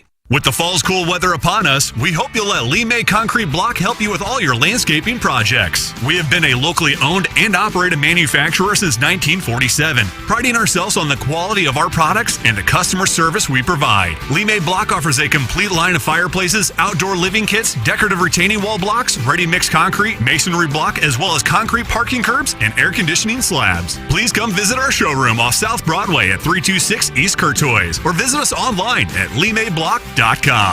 All right, here we go. Here's something new. Announcing the first ever TMA Hit and Giggle. Brought to you by Michelob Ultra. It's only worth it if you enjoy it. Benefiting the Megan Meyer Foundation. Friday, October 6th at Family Golf and Learning Center. It's a 9-hole par 3 tournament full of threesomes. Oh, geez. And it's a walking course, so if you're a walrus, start getting in shape. Your $55 ticket includes 9 holes, beer from Mich Ultra, and lunch or dinner depending on your tee time. Plus shipping and putting contests for our degenerate gamblers. You'll also get to see Iggy's Long Drive Challenge. Can he hit it 210, 220, maybe 223? Who knows? But it should be a fun day no matter what. The first ever TMA Hit and Giggle.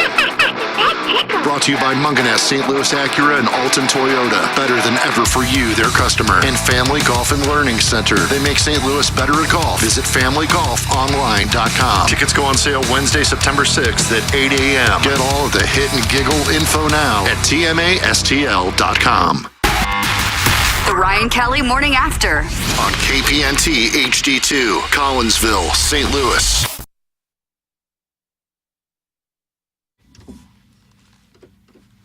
Miles Michaelis. What have they done lately? I haven't, They won 2 out of 3 from Atlanta. They won 2 out of 3 from Cincinnati. Okay. That's what they've done. So Now they took an ass kicking yesterday. they're still 7-1. Are they 16 back still? Yeah, something like that. But But they've clinched not losing 100 games. They've lost 80 with 19 to play. Shout out to Mosaic. Yeah, he built this team. Give him his flowers. You like that? Give him his flowers? Flower? What sort of flowers? Isn't that what you say? Like when you're giving someone respect, give them their flowers. I guess. I've never said that. Yeah. Well, we've already established you've lost your Sports Sunday touch. Yeah. I don't agree like with it when figure skaters skate a routine and people throw flowers at them. To me, that's a stupid. Or give them teddy bears. Come on. What about when people Come on. Well, when coworkers do it. Lose their hats for a hat trick in the NHL? That's a little better. Throw their hat on the ice. Yeah. That's just kind of spunky. Yeah, I'd never do such a thing. But the flowers and the teddy bears, come on. Come on. Seriously? Yeah, I don't know. You ever think about getting into figure skating? I did, yeah. I had a nice bellhop costume I was going to wear. But I couldn't skate, which was a problem. Yeah, boy, I can't skate either. I'm bad news. If you don't pick up skating as a kid, it's hard. Yeah. It can be done, I'm sure. Skating backwards is really hard. Yeah. And then if you're playing hockey, you're going to be doing plenty of it. Oh, yeah. But again, if you start when you're a kid, it's second nature. Sure. My son had hockey this weekend. Season starting. Doug skates at 7 a.m. both Saturday and Sunday. So That's not bad for a kid that young. So I think they start at 6:45 here coming up. Yeah. Steve Ott's son's out there, and he was out there great. I mean, he's out there coaching the kids, and here he is, the Blues assistant. And so it's cool to see. And there are some kids who are either 4 or 5. I guess theoretically it could be 6 as well. And I just go, oh boy. I mean, it is something to behold. A lot of them, of course, the sons of NHLers. And so that's just, I remember talking to Jamal Mayers, who we've known for a while, having played for the Blues, and now he's in media. And I saw him at one of the things, and I said, when did you get your son on skates? He goes, oh, about 2. And I go, 2. Yeah. So it's just in there. And when you see it, it's a thing of beauty. And I will, I'm not going to, you never did it, and I doubt that was an accident, so I'm not going to do it either. So I'm not going to discuss my children's athletic exploits unless I do get to a point where I hold up $1 to incentivize them. Because when you say, try to get around on the wall. Here's your reward. But I got to ask you this, and I was going to. This is what I came back from the break, and I said to Plowek, how much time do we have? And Plowek said, oh, we're going right now. I go, okay, fine. So I'll ask it on the air. No. And I'm curious, because this isn't about my children, but I'm curious with whether it be John, Nick, or Greg, what you saw over the years, and then to our audience for that matter. And I know you played against Tatum, but that was in high school, so this is a different deal because we're talking about 5 and 6 year olds. There is a kid on my son's soccer team. So he had hockey at 7, soccer at 3, golf at 4:30. So now I'm in that mode. Oh yeah, which is fine. I love it, and it's amusing, and but with that said, and I saw the roster, and I'd seen this kid in indoor soccer, and I go, God, this guy's in another world. And they played yesterday a game, and as you can imagine, it's 5 and 6 year old soccer. But I kept track because I knew how good he was. Mm-hmm. I think the final score was 25-1, maybe 27-1, and he scored 20 goals. And it wasn't like he's not like he just goes about it. He loves it. My dad's there, and not like my dad. My dad wouldn't be.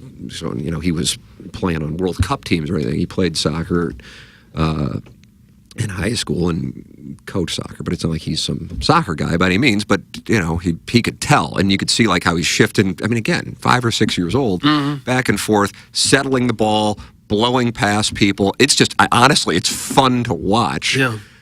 And I'm sitting there, and so my dad, being the way he is, he goes, well, I got to talk to this guy's dad and see what Timmy, this kid. I've seen a lot. This is something else.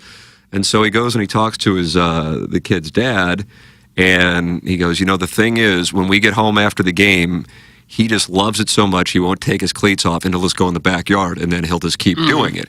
So my question to our audience is, did you see this kind of? I'm sure if you've seen this stuff, and then I wonder how it matriculates as time goes on, because now you can look back and see if the kids who because, for example, if you do cross paths in the St. Louis hockey scene, which I can't skate, so I am absolutely a bystander.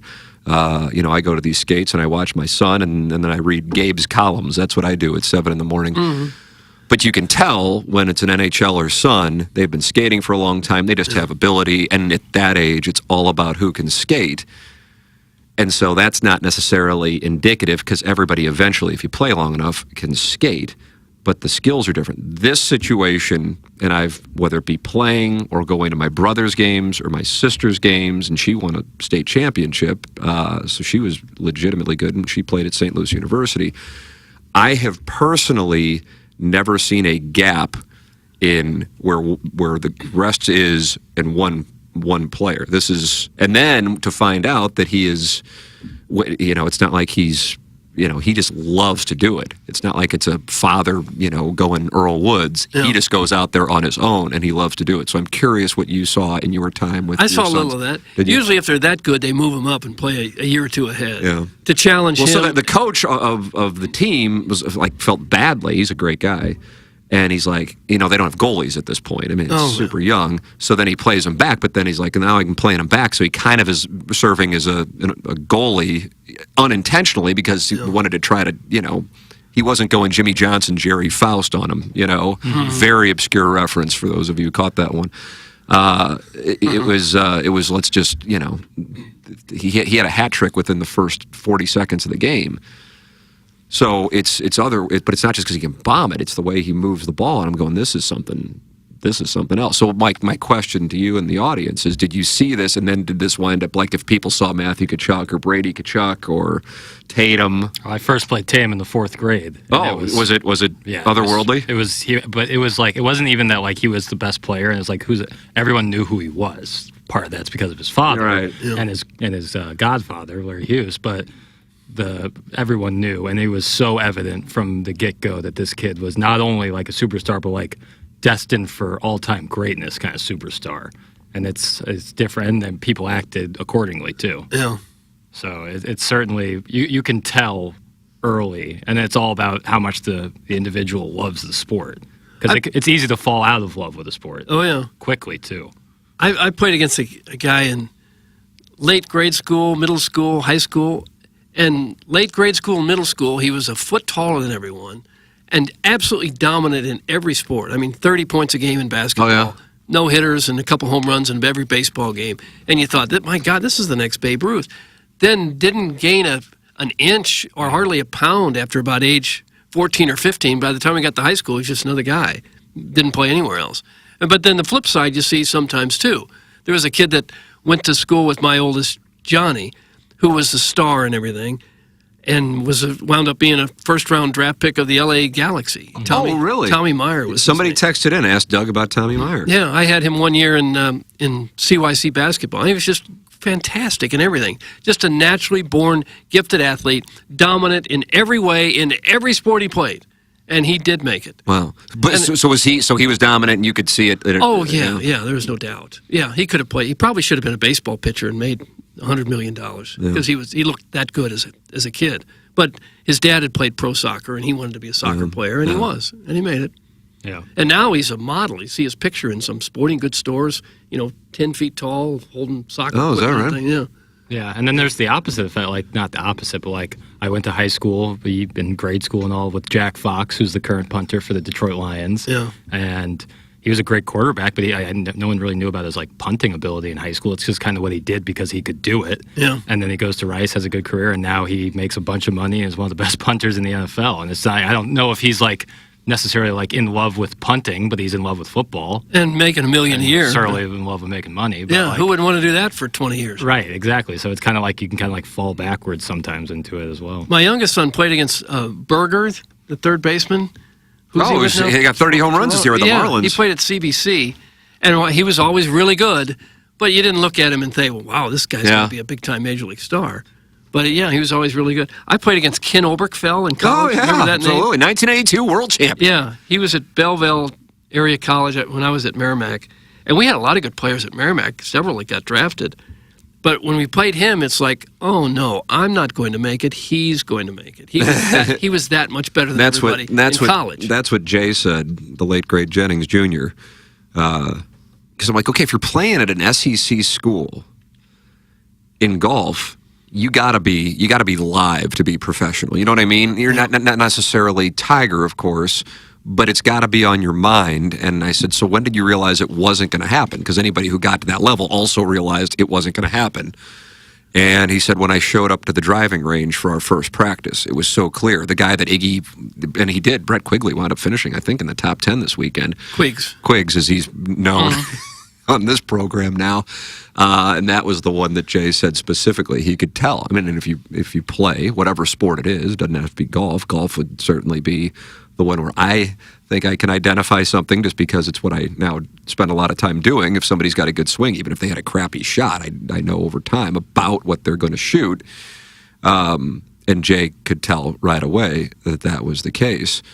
But I haven't seen, I'm telling you, whether it be me playing or watching high school or watching my siblings playing or us covering high school sports at KMOV or KOMU or KTHV in Little Rock, a disparity of this magnitude. Right. It was something else. And I kind of knew it just because they played indoor soccer together, I guess. I don't know when that And the kid is was. how old now? It can't be more than 6. He's either 5 or 6. So they've probably got an eye on him already. One of these soccer clubs probably already. If this was he's on one of the clubs. Yeah. Like if those kind of guys in Europe, like they immediately get signed to like one of the big clubs and go in through the youth academy, like when it's so evident. And now I guess the place would be what St. Louis City has an academy, right? Yeah, I don't know how young it goes though. I don't know. No, it wouldn't be 6, but but by the big time clubs high do. school, Those big clubs do because they've got a player who's still in high school. That's the Tim Burkhardt, sponsor of Milagro Tequila here, or buyer from Milagro Tequila, and TMA said the kid's going to join a club team, Gallagher, Fuse, etc., and then immediately go into their junior academy program. STL City Youth Academy starts at U15. So there you go. Yeah, there's the answer. That is certainly the track. The 99% of players who make it professionally have 2 things going for them. They stay healthy, unreal work ethic. Many are more athletic but don't want to work. It's a minute-by-minute commitment. That's from the 314. I would agree with that. I think the staying, because people get called a bust, but oftentimes they just get hurt, you know, and it's such an unfortunate thing. But what I would say is I'd add to that, obviously they stay healthy, and that's just a luck of the draw thing. Unreal work ethic. But kind of a subcategory under that unreal work ethic, and this is the thing that stood out from my dad's conversation with his father yesterday. He wants to work. It's not a case of like an Earl Woods situation where you got a dad who's, you know, you got to get out there. You're 5 years old. You're 6 years old. You got to, like his dad said, he's not going to take off his cleats when we get home. He's going to go out in the backyard and he's just going to play just because that's what he likes to do. So if you have that, that to me is an intangible. Let me look here more in the text. I like to do that in baseball. I would have played baseball every day, all day. That's what I did. But with the missing ingredient was the talent. Right, yeah. And I was skinny. I weighed 150 pounds in college. You really? Yeah. So piss and vinegar. Yeah. Did your modeling agency tell you to stay thin, or was that just... they wanted a twink look. So when you go topless in the bleachers at Busch Stadium. That's what they were after, apparently. Yeah. Tim, I'm working on a project about those soccer academies that don't allow kids to play high school. It's an interesting operation. Not sure if good or bad, but definitely interesting. That's from Brian Henshin, and he also covers the Colts. And Doug, the Colts did not cover the spread yesterday. That's on Henshin. I had the Circa Millions entries. Ooh. Doug, let me pull it up for you On here. the Bucks. Bucks were a... So, yeah, see if you can guess which I played. All right, Bucks. That's correct. Steelers. And I covered. That's correct. And it covered. Or did not cover. Browns. That's correct. And it covered. So I'm 2-1 there. Colts. No. Ravens. No. What does it start with, Tim? What's the first letter? Oh, New England. That's correct. Yeah. And then there's one more out there. See, Jackson knows my system, which means my system's no good. No disrespect to you, but if it's that shallow, although it's good enough to win the rest in peace, pick 6. Yeah. By the way, I don't miss pick 6 in the slightest. Oh, you don't? It's like when I left KMOV, I'm like, oh God, am I going to miss it? And then you and me both, brother. I know the feeling there. All right. Speaking openly. I'm just going to be firing in every game, so because I don't. That's Falcons. I don't know if you're going to get that one. Yeah, I wasn't going to. Because you usually don't play favorites, or I don't play favorites, but that was the one favorite I took. Patriots almost got me home. Yeah. I didn't watch a second of anything yesterday. Again, hockey, soccer, golf, parties, the whole thing. So I didn't see anything in anything yesterday. But I saw the Patriots. I have a feeling the Patriots missed a 2-point conversion. That probably cost me. That's my guess, because 25-20 is too weird of a score. Yeah, and Steelers were DOA. Steelers, that's going to happen. But, the guy who won the $1 million last year, or the group, I think you met him. Oh, I did. I think they went like 68% against the number. Some at 60% through week one. That's fine. They That's had a doable. big. They told me about. They won the last quarter because there's quarterly prizes, and they went on like a tear towards the end. So their payout was really sick because they won a quarter season prize and the year-long prize. Oh, okay. Yeah, so it was. Oh, you can do a separate entry for quarter season? No, so throughout the whole this whole Oh, it's like Millions, flighted? There's there's quarterly prizes based on each quarter. Oh, God. So yeah, that incentive. Yeah, that Patriots one. Oh, good job. Again, I didn't watch. Like I said, it was so weird to get up and watch Scott Van Pelt this morning, at 5 a.m. and go, holy crap! I didn't watch any sports yesterday. Yeah. But Doug, I am now entering part of life where I am now sport guy and sport child of parent. I missed parent all of child. I missed almost all of primetime television for about 20 years. Yeah. Going to soccer practice, basketball practice, And then have an anchor. Yeah, getting. I never saw an episode That's of right. Seinfeld. Can you believe that? Yeah, that's unfortunate. Mm-hmm. Well, I didn't think it was unfortunate. Yeah, I mean, you got to do what you got to do. I passed up a chance to see Michael Jordan play once because one of my kids had a game. Really? Yeah. Huge miss. I didn't think so at the time. No, there was no doubt about it. I wasn't going to go see Jordan if my kid had a game. Sure. Colorado has issued a statement. It's a damning statement. Oh. Better not be. I listened to Pick 6 to be supportive of the brand, but I must confess, I'm relieved not to have it in my feed anymore. At her feet. Feed. Oh, feed. Come on now, Doug. I mean, She said at her feet. I guess Jackson knows. I go, God, we got to do Pick 6. And Iggy would be so grumpy about doing it, even though he was free rolling courtesy of Jamie Burkhardt. Producer Joe would jump Iggy's ass, and then it would sidetrack the thing. And then Iggy would fire back, and then Pete would get up and walk away because he'd get In pissed. tears, probably? No, just because he's like, this sucks. Unit was in a And then dumpster G-Unit outside would be Babes. like, he would be numbed plume, anonymous. And I'm just like, it's just the way to, if you're really gambling, if you're really a gambler, you don't make your picks on Wednesday. No. Because so much information comes into play near kickoff. Right. Unless you're so certain of something, as I'm sure plenty of people feel they are with K-State this week. It's just, so we would record it on Wednesday. We had 5 other people, many of whom weren't happy about the situation for one reason or another. Yeah. But with the Chiefs game, you didn't know if Kelsey was going to play. That makes a big that's difference. the thing. And it was And 24 weather. hours. Weather is one of the biggest things. So that Cleveland game yesterday, that was. Oh, is that right? Again, I didn't see it. I don't. Were there conditions that were bad in games? Yeah, it was nasty. Rained the whole time. Yeah, it was nasty. And Joe Burrow had 140 yards passing. They did nothing. You know what that's? No, they had 140 yards total offense. Right, it was brutal, and that tells me next week that the Bengals will be undervalued, which means you can put a little action on them. Yeah. Let's see. Tim, I know a guy who makes a living on just betting player props. No games. I did it yesterday for the first time and won 8 of 10 bets. I like that play, actually. I think that is a sharp play.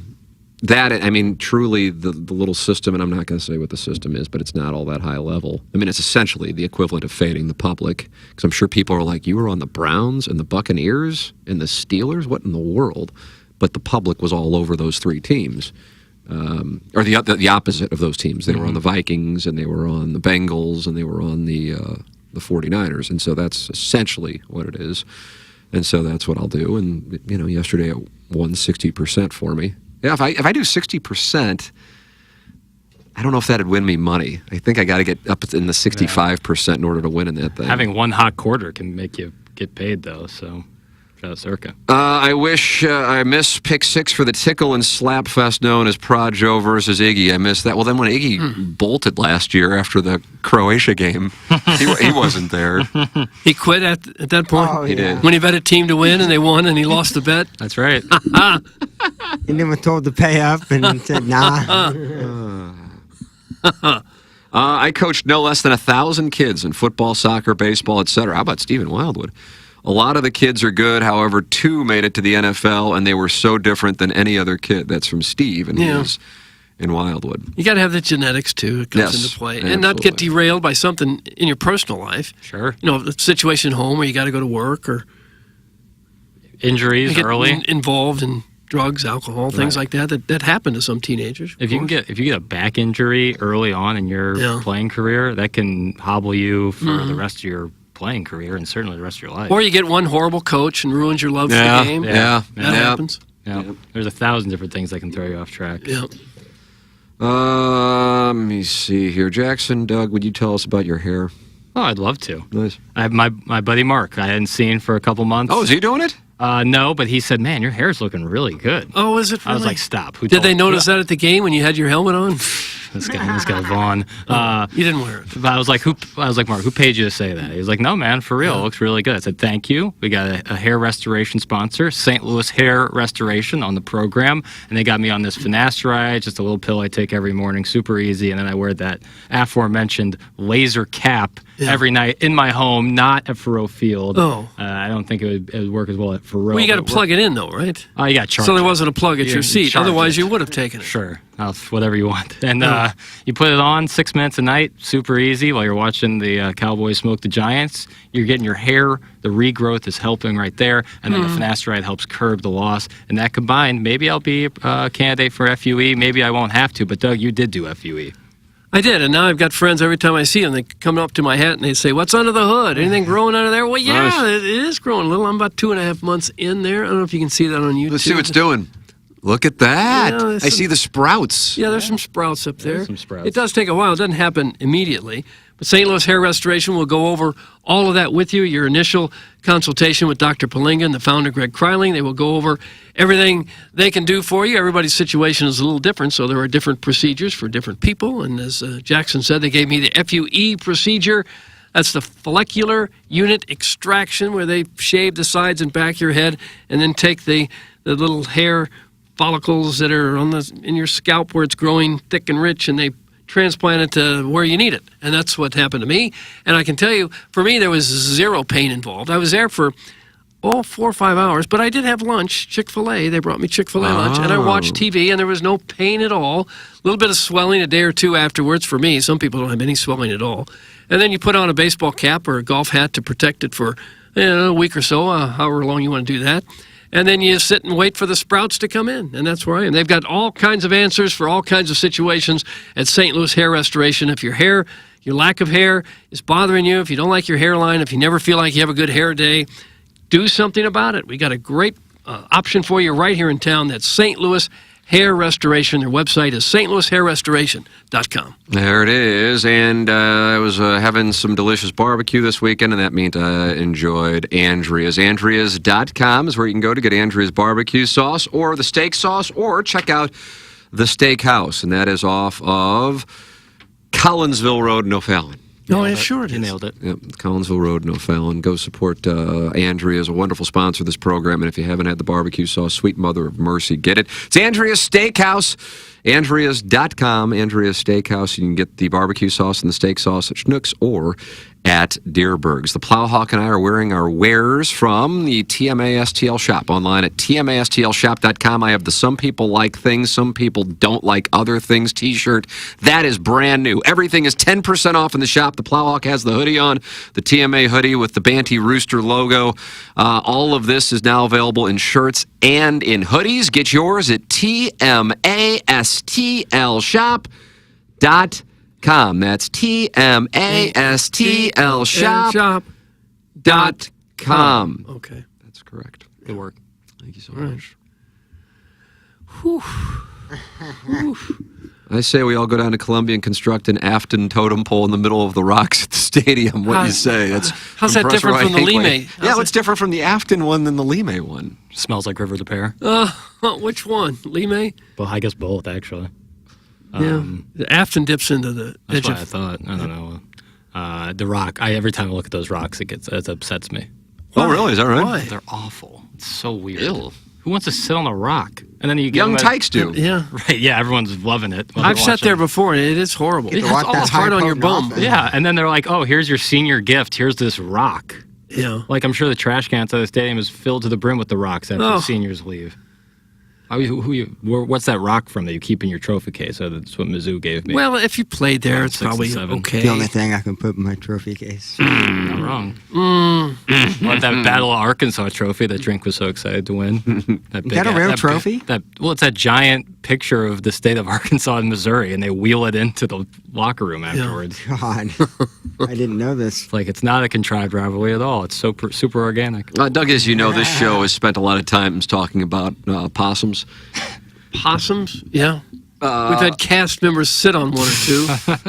An orangutan at an Australian zoo horrified visitors when it brutally evicted a possum by launching it from the top of its enclosure after the wily pest had invaded its space. A viral video shows the critter hurtling through the air and vanishing from view after being pitched from a tall metal tower at the Perth Zoo on Australia's west coast. You have been to the Perth Zoo. Sure, many times. We did a remote.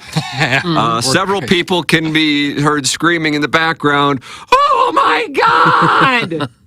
The primate then emerges from the enclosure as if to check where the airborne possum landed. When asked about what happened to the unfortunate marsupial, you like that? The unfortunate. I don't mind it. Yeah. A Perth Zoo official told Yahoo News Australia, "I would presume it did not survive the fall. Obviously, the loss of any living creature saddens us, but also it's nature playing out." Oh, God. He threw that thing. Yeah, Doug, there goes the possum. He launched the enclosure. It looks like the swings at Six Flags. Plowhawk, do you ride the swings at Six Flags? Dude, that's the one ride that's so terrifying. So to me. scary. I won't do it. My 6-year-old wanted to do it, and I said, "I'm out on that. So I'll go scary. any of the roller coasters with you. I can't do the swings." It's just you don't feel like you're strapped in, Not at bro. all. And they go fast now. I so close my high. eyes through the entire No shot, thing. dude. They strap you in with less than a seatbelt and say, "All right, we're gonna swing Yeah, you it around." just slides No, thanks. down. That's Yeah. it. Just slides. It's Yeah, not in 0% place. chance I ever go on Well, that. a primate like an orangutan, it has no empathy whatsoever for the other animals. If he doesn't like one, they'll just pick him up, squash it, eat it, throw it, whatever. Orangutans are big too. Those are not small And animals. strong. Strong. Yeah. God bless America. An observer noted that they were in a fight on the ground, and then the orangutan took it up to the platform, and then Doug, as Rich Gould did with a traffic cone, give it a heave. Why did Rich Gould throw the traffic cone? Was this about the It was sex in his shop? way. It was his way. So he picked it up and gave it a heave. If you're a possum, why are you picking a fight with an orangutan? That's a bad beat. Usually most animals are smart enough not to do that. Right. Although sometimes you'll see a small dog try to challenge a big dog. According to a user on Reddit, the possum ultimately landed in another exhibit occupied by 2 other orangutans. Oh, no. The zoo official sought to downplay the incident, telling the news outlet that while the zoo has a pest control problem in place, quote, sometimes local wildlife manage to sneak in, requiring animals to take matters into their own hands. Yeah. Jeez, good fellas. Just as a brief aside, how could a journalist write according to a Reddit user? Reddit is a site exclusively for trolls and people who can post under fake names, and you're citing that? That's the industry. It's wonderful. The orangutan habitat is an outside environment, and possums who also live at height. You like that? Live at height? No, I don't. Just like the orangutans have been known to inhabit the above-ground territories, whilst every effort is made to catch and remove them, the sheer height provides some challenges, and sometimes the orangutans evict the odd possums themselves. I suppose orangutans are smart enough to know that they are in jail. Yeah, and they're not going to put up with any silliness with some possum causing trouble. Yeah, they're not here for all that. Yeah, you're absolutely right about that, Doug. They are very intelligent animals. Yeah, and they know that this ain't right. I'm not supposed this to be sucks, here. and if I see a possum, I'm launching it. I've often wondered, a few times I've been to the St. Louis Zoo lately, you see a lion sitting out there, just peaceful as can be, sunning himself, looking very happy. Would you rather be that lion in the zoo that gets his food presented to him, his health care, he doesn't pay anything, he doesn't have to worry about his own life, but he is in jail? Or would you rather be the lion out in the wild where any moment can be your last? The latter. Latter, all day. Yeah. All day. Animals are, like, their mindset is to be wild, to be free. That risk is part of their DNA. Like, being in a zoo is the complete opposite. The lack of freedom is the opposite. I suppose if you were born in a zoo, you might think a little different. That is the difference, yeah. But if you took one in the wild and put him in the zoo, they'd probably go nuts. Exactly. And that's how they all had to start. You know? Had to start somewhere. Yeah, rough.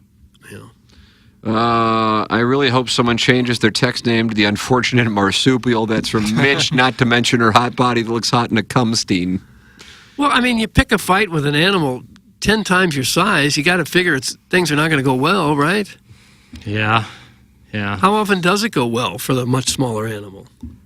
I guess if you're a mosquito or something, you might be able to give somebody some disease, but it's going to take a while. Snakes are small. Yeah, that's true. Poison. A snake could take down a bigger animal. Gerbils. Doug, Terry Bradshaw was doing some highlights, and it got away from him yesterday on the NFL and Fox. Why don't you take a listen and see what you think? I watched it. I don't know how he's still doing highlights. Hit the lever, please, Plowsy. Excellent day by the second-year quarterback, 2016 Washington, with new ownership over the Carolina of the Panthers. Anthony Richardson, fourth pick in the draft this year for the for the Colts at quarterback. Watches last year's guy, Anthony Richardson, but that's a handoff to ETN as he takes it 26 yards.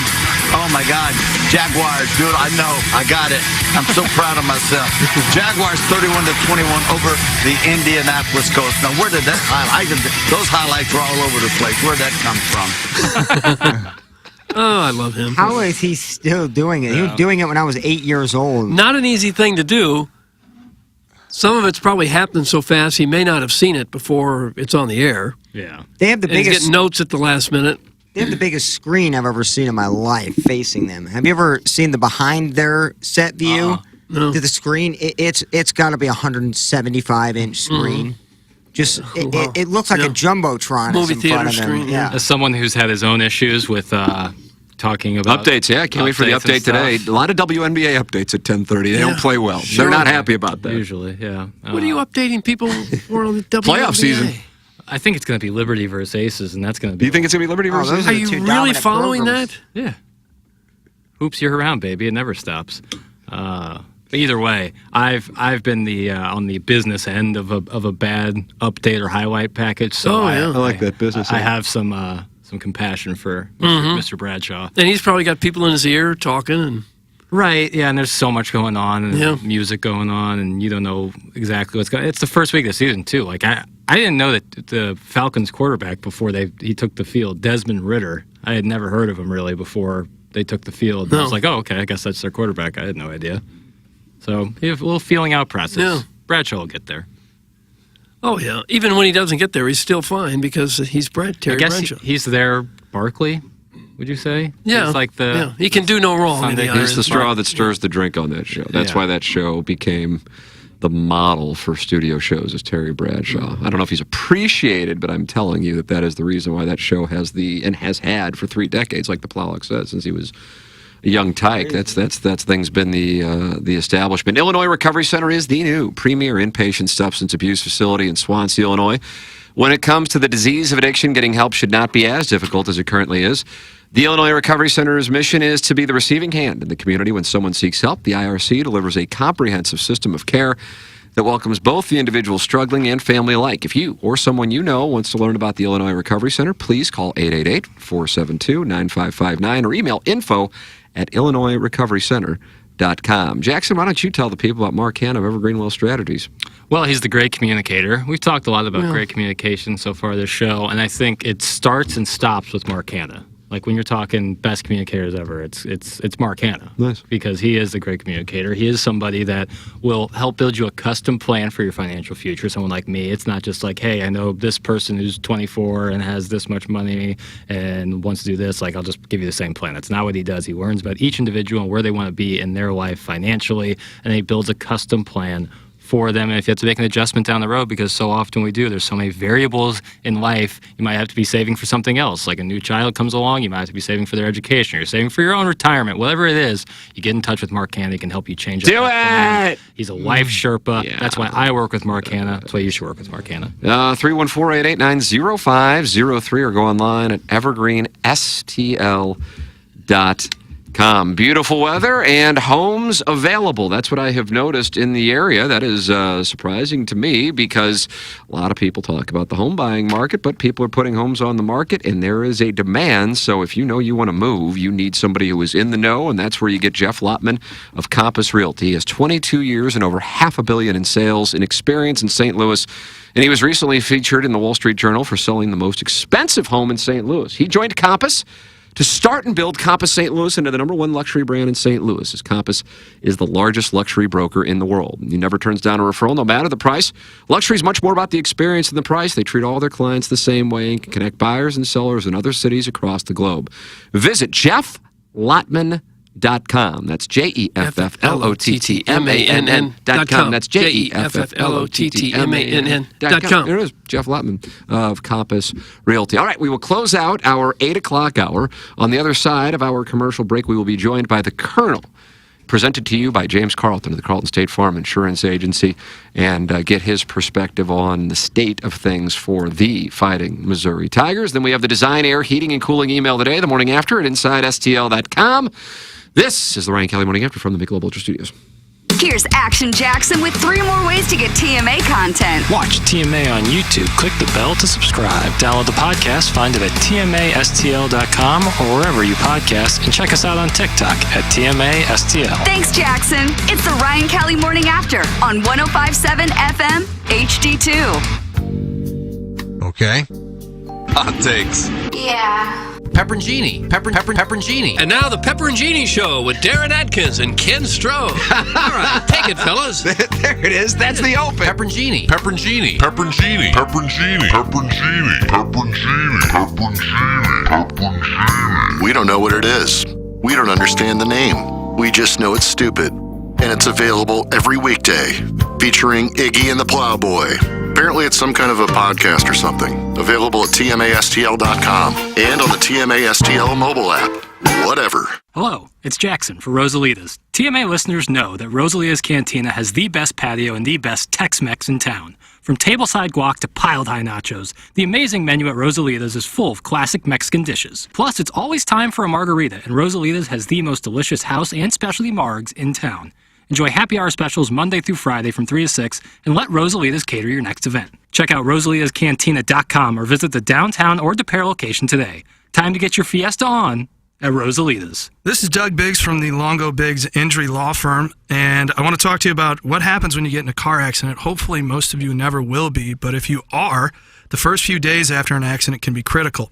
Unfortunately, from the moment your case begins, the insurance company is going to be working against you trying to minimize their payout. You're probably going to get a call from an adjuster who seems nice, who seems worried about your well-being, but what they're actually trying to do is get a statement from you to use against you later. Insurance companies have specialized systems and thousands of workers who follow a playbook to pay you as little money as possible. At Longo Biggs Injury Law, we know the playbook and we can fight back. If you or a loved one is injured in an accident, visit our website or Google Longo Biggs Injury Law. The choice of a lawyer is an important decision and should not be based solely upon advertisements. All right, here we go. Here's something new. Announcing the first ever TMA Hit and Giggle. Brought to you by Michelob Ultra. It's only worth it if you enjoy it. Benefiting the Megan Meyer Foundation. Friday, October 6th at Family Golf and Learning Center. It's a 9-hole par 3 tournament full of threesomes. Oh, geez. And it's a walking course, so if you're a walrus, start getting in shape. Your $55 ticket includes 9 holes, beer from Mich Ultra, and lunch or dinner depending on your tee time. Plus shipping and putting contests for our degenerate gamblers. You'll also get to see Iggy's Long Drive Challenge. Can he hit it 210, 220, maybe 223? Who knows? But it should be a fun day no matter what. The first ever TMA Hit and Giggle. Brought to you by Munganess, St. Louis Acura, and Alton Toyota. Better than ever for you, their customer. And Family Golf and Learning Center. They make St. Louis better at golf. Visit FamilyGolfOnline.com. Tickets go on sale Wednesday, September 6th at 8 a.m. Get all of the Hit and Giggle info now at TMASTL.com. When we think of a real estate agent, we think of somebody simply selling our home or finding us a new one. I mean, they're all the same, right? Okay, here's the comps. We'll take some pics, we'll post them, and I'll get back to you, okay? A home is life-changing, and your real estate agent should reflect that. Honesty, integrity, and someone who will go above and beyond to make your dreams come true. The Jeff Lotman Group with Compass Realty. We're different because you're different. We want what you want. Experience the difference today at jefflotman.com, bringing people and properties together. Blues and Brews is happening Friday, September 22nd at the Anheuser-Busch Brewery. It's an outdoor street party celebrating another St. Louis blues season with live music from country star Chris Lane. Girl, it's time to move on, scoot on over. And local blues musician Marquise Knox. Plus appearances by blues players, alumni, food trucks, blues merch, giveaways, and more. Tickets are on sale now, but you could win a free 4-pack of tickets. Just check out the TMA app or go to TMASTL.com to find out how to win. Blues and Brews, Friday, September 22nd. Presented by Bud Light, 92.3 WIL, and 101 ESPN. And currently being talked about by the Morning After Voice Guy. Thank you. Munganess, St. Louis Acura, and Alton Toyota, the presenting sponsor of Balloon Party on 101 ESPN, and the longtime 7 o'clock hour sponsor on TMA, and the official automotive provider of TMA and the Tim McKernan Show podcast. They have a secret number for our listeners to call or text with any questions or requests they may have. 314-252-0029. Call or text that number. Go shopping at stlouisacura.com or altontoyota.com. Do you want to support the EDF Group as a sponsor of TMA? Well, it's real simple. Do you have a fire extinguisher where you work? The answer is yes, you certainly do. So please email the EDF Group at fire@theedfgroup.com so a technician can come out and explain to your team how the EDF Group can save your company money. Again, that email address is fire@theedfgroup.com. The EDF Group is hot and will prevent your facility from having hot fires. Experience the EDF Group difference. Learn more at theedfgroup.com. Urban Dictionary defines thirsty as purposely, knowingly, and recklessly attempting to gain fame to boost self-esteem.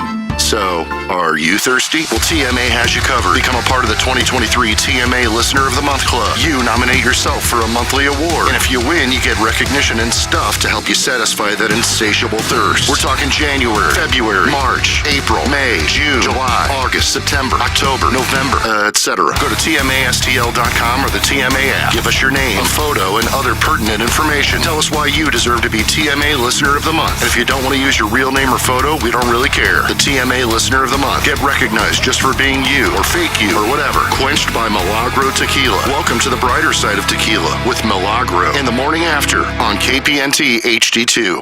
Live from the Michelob Ultra Studios. KPNT FM HD2, Collinsville, St. Louis. This is TMA All Day. Tim, Doug, Iggy, Plowsy, Action Jackson. The Ryan Kelly Morning After, 105.7 HD2. Boy, they played this on Saturday, and the place was up for snatch grabs at Faurot Field, Doug. I mean, you'd run through a brick wall after you hear this, wouldn't you? I heard it was deafening. Missouri. Remix. If you're watching on YouTube, number one, you see the Some People Like Things and Some People Like Other Things t-shirt I'm wearing. You see the Plowhawks TMA hoodie. All available for you at TMASTLshop.com. 10% off when you check out automatically. TMASTLshop.com. Get the new wares that are available. And you also notice that James Carlton has replaced Jackson, who is in for the vacationing Ken Strode. He's back tomorrow. And the Colonel is going to join us, presented by James Carlton, who's in the Michelob Ultra Studios here on the Ryan Kelly Morning After. Hello, James. Good morning. Good morning. I hope it's going to be a good morning on Sunday morning because right now all signs are pointing to this could be a little lopsided, just like last year. Oh, you don't say lopsided when I'm around. It's something that's, Did you go to the game Saturday? I did. Yeah, where'd you sit? I actually sat on the hill because I brought my kids. sit on the rocks? Oh. Yeah, just when I bring the kids because they need room to do their thing, and I want to be able to watch a little bit and watch Mevis. And you want to watch Mevis? All right, let's bring the Colonel on. Colonel's had a big 48 hours. Actually, 72 hours because he got to hang out with John Daly on Friday. Oh, really? Yeah, how was that, Colonel? Hang out would probably be a stretch. He was convinced to stop for about 4 seconds to take a picture. That counts. That was really about the limit. Yeah. He got to the 10th hole on Saturday and decided that'll do it and withdrew from the tournament and headed on out, Doug. Why? Was he not I don't playing know. well? I was hanging out at the range, and I heard I think it was Scott Verplanko, to his caddy. He goes, "Hey, you hear Daly just took off on the 10th tee and left, and nobody knew what happened." Why does that not surprise me? I think he was going down to the Middle Tennessee State game. I think that's what he was doing. Colonel, I'll just open it up as wide as possible for you to gape me. Your thoughts on? Well, it's a sponsored segment. Your thoughts overall. Now that you had 48 hours, you wrote the column on the lack of aggression. I've read your 10 thoughts on a Monday morning. One of my favorite reads. Where are you now as we are 5 days away from K-State and 2 days removed from the surprising setup of the win against Middle Tennessee State? Yeah, they're 2-0, and they've had nice weather for both games, so that's a positive. Sure. Defense, I think, has been, close to what we expected. Pretty good. Offense, unfortunately, just looks like it did last year. Not a lot to get excited about. I don't think anybody expects Missouri to be Alabama, even this version of Alabama, which might not be quite vintage Alabama, but, that team beat Middle Tennessee 56-7, and Missouri was really kind of fortunate to win 23-19. I mean, there was a dropped pick six in there. There was, it was nerve-wracking down the stretch, and it just didn't do a whole lot to inspire confidence. And, a lot of times, hey, the media, the fans are guilty of overreacting and maybe, hey, we don't know everything that goes into this, and you don't appreciate how hard it is to win a game, and you don't give the other guy enough credit based on the jersey he's wearing. I didn't really get that sense from Eli Drinkwitz. I kind of felt like he felt like the rest of us do. And to that point, Gabe, I think the lowest point of last season had to be following the Auburn loss. And this is a win, but I feel like it feels, just reading your board on the Tiger Layer, that it's certainly everybody's down on this team, and understandably so. Do you remember, was there a post-game presser after the Auburn game last year? Did you see similar vibes from Coach Drinkwitz? Because like he wrote about this morning, he seemed defeated, and he seemed lost and looking for answers, and that concerns me. But they bounced back from Auburn last year and hosted Georgia and played their best game of the year. So give me some optimism. Well, after Auburn, I think it was more mad. He was frustrated and kind of angry because they lost the game just doing a couple things that they shouldn't have done. You can easily make the argument after that game, hey, that's a fluke, and those types of things don't happen very much. He just seemed like a guy that thought he was going to have a better team than he has right now, to be quite honest. He used the word debacle to describe their short yardage struggles. He said, look, we're not just going to keep doing the same thing on the offensive line and giving up 4 sacks and not being able to get this done. So we're not just going to keep trotting out the same guys. He said at one point, he said, we're going to hear it all week this week, and that's probably okay. You don't want to read too much into it. I see Eli for like 45 minutes a week. I don't know him. You never know when you're catching guys at the wrong time. I remember after Barry Odom's first game, which was that loss to Georgia on the 4th and goal from the 20 or whatever it was. I mean, his post-game press conference, it was like he was the most wrung out guy you'd ever seen. And I remember walking out of there and go, if this is how he takes every loss, like, he can't make it, man. He can't. Like, you just can't take every one this hard. You'll end up like Dick Vermeil did for a while there. And I think probably Barry adjusted a little bit. And Eli wasn't like that on Saturday night. It was just kind of, we got to get this figured out. I mean, there's the easy ones are over, and they won them, and they do deserve a modicum of credit for that one of them didn't turn into a loss. But you didn't see anything that really inspired you. Gabe DeArmond brought to you by James Carlton. James is in studio here on the Ryan Kelly Morning After. Colonel with us every Monday on TMA, every Friday on Balloon Party on 101 ESPN. Let's focus on 2 specific parts of the offense, the offensive line, and the guy who gets most of the attention, whether that be right or wrong, and that is Brady Cook, and your analysis of their performances and what you think will potentially change. I gather you're not going to see a change in quarterback this weekend unless there's an injury, but what could potentially change on the offensive line? Well, I think the offensive line, I mean, they've only played 6 guys, and one of them's only played 15 snaps. They basically had the same 5 guys out there for for the entire time. Cameron Johnson was brought in from Houston to win the center job. He just was. I mean, that's what they said. Hey, they needed a center. They brought him in. He had never been a center, but that's where they wanted him. It didn't work. Connor Tollison beat him. Now, did he beat him because Connor Tollison, made this huge leap and got really good, or because Cameron Johnson couldn't handle it? Who knows? Either way, he moved over to guard. He has struggled. The safety that Brady Cook took, I mean, that was Cameron Johnson was on the ground on that play. So the transfer evaluations you worry about a little bit. Marcellus Johnson, the other transfer who was brought in, with I think the idea of playing him at right tackle and then playing Armand Membo at guard. Well, Johnson's played 15 snaps. He's got 2 penalties. And Membo's out at tackle, and there's been an adjustment period there. So I don't know what the moves are exactly, who they feel like, hey, maybe we can try this guy. I mean, Drinkwitz told us early in camp, I feel like I have 8 or 9 guys that can start. Well, we've seen 5 of them, and that's kind of, I wrote about that this morning. Like, that's a trend here. We hear, hey, this guy's great. He's doing really well. He might even play a game. One week he's going to start, and then you just never hear from him again.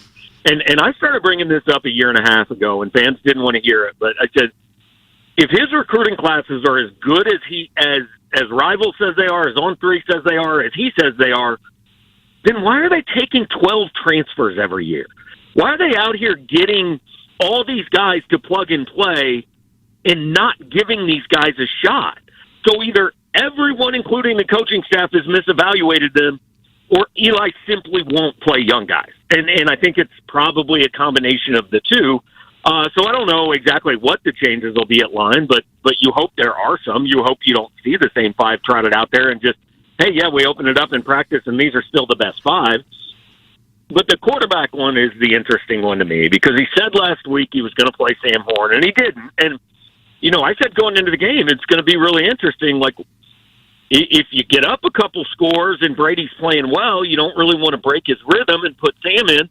Flip side, what if you're in a tight game? Does he trust Sam Horn in a tight game? Well, the answer to that is quite obviously no. And can you trust a kicker, too, in a tight game now? That's another issue. Well, yeah, that's an issue. They said it was the protection. I guess that ball was tipped. I certainly couldn't see it. I guess the extra point was tipped.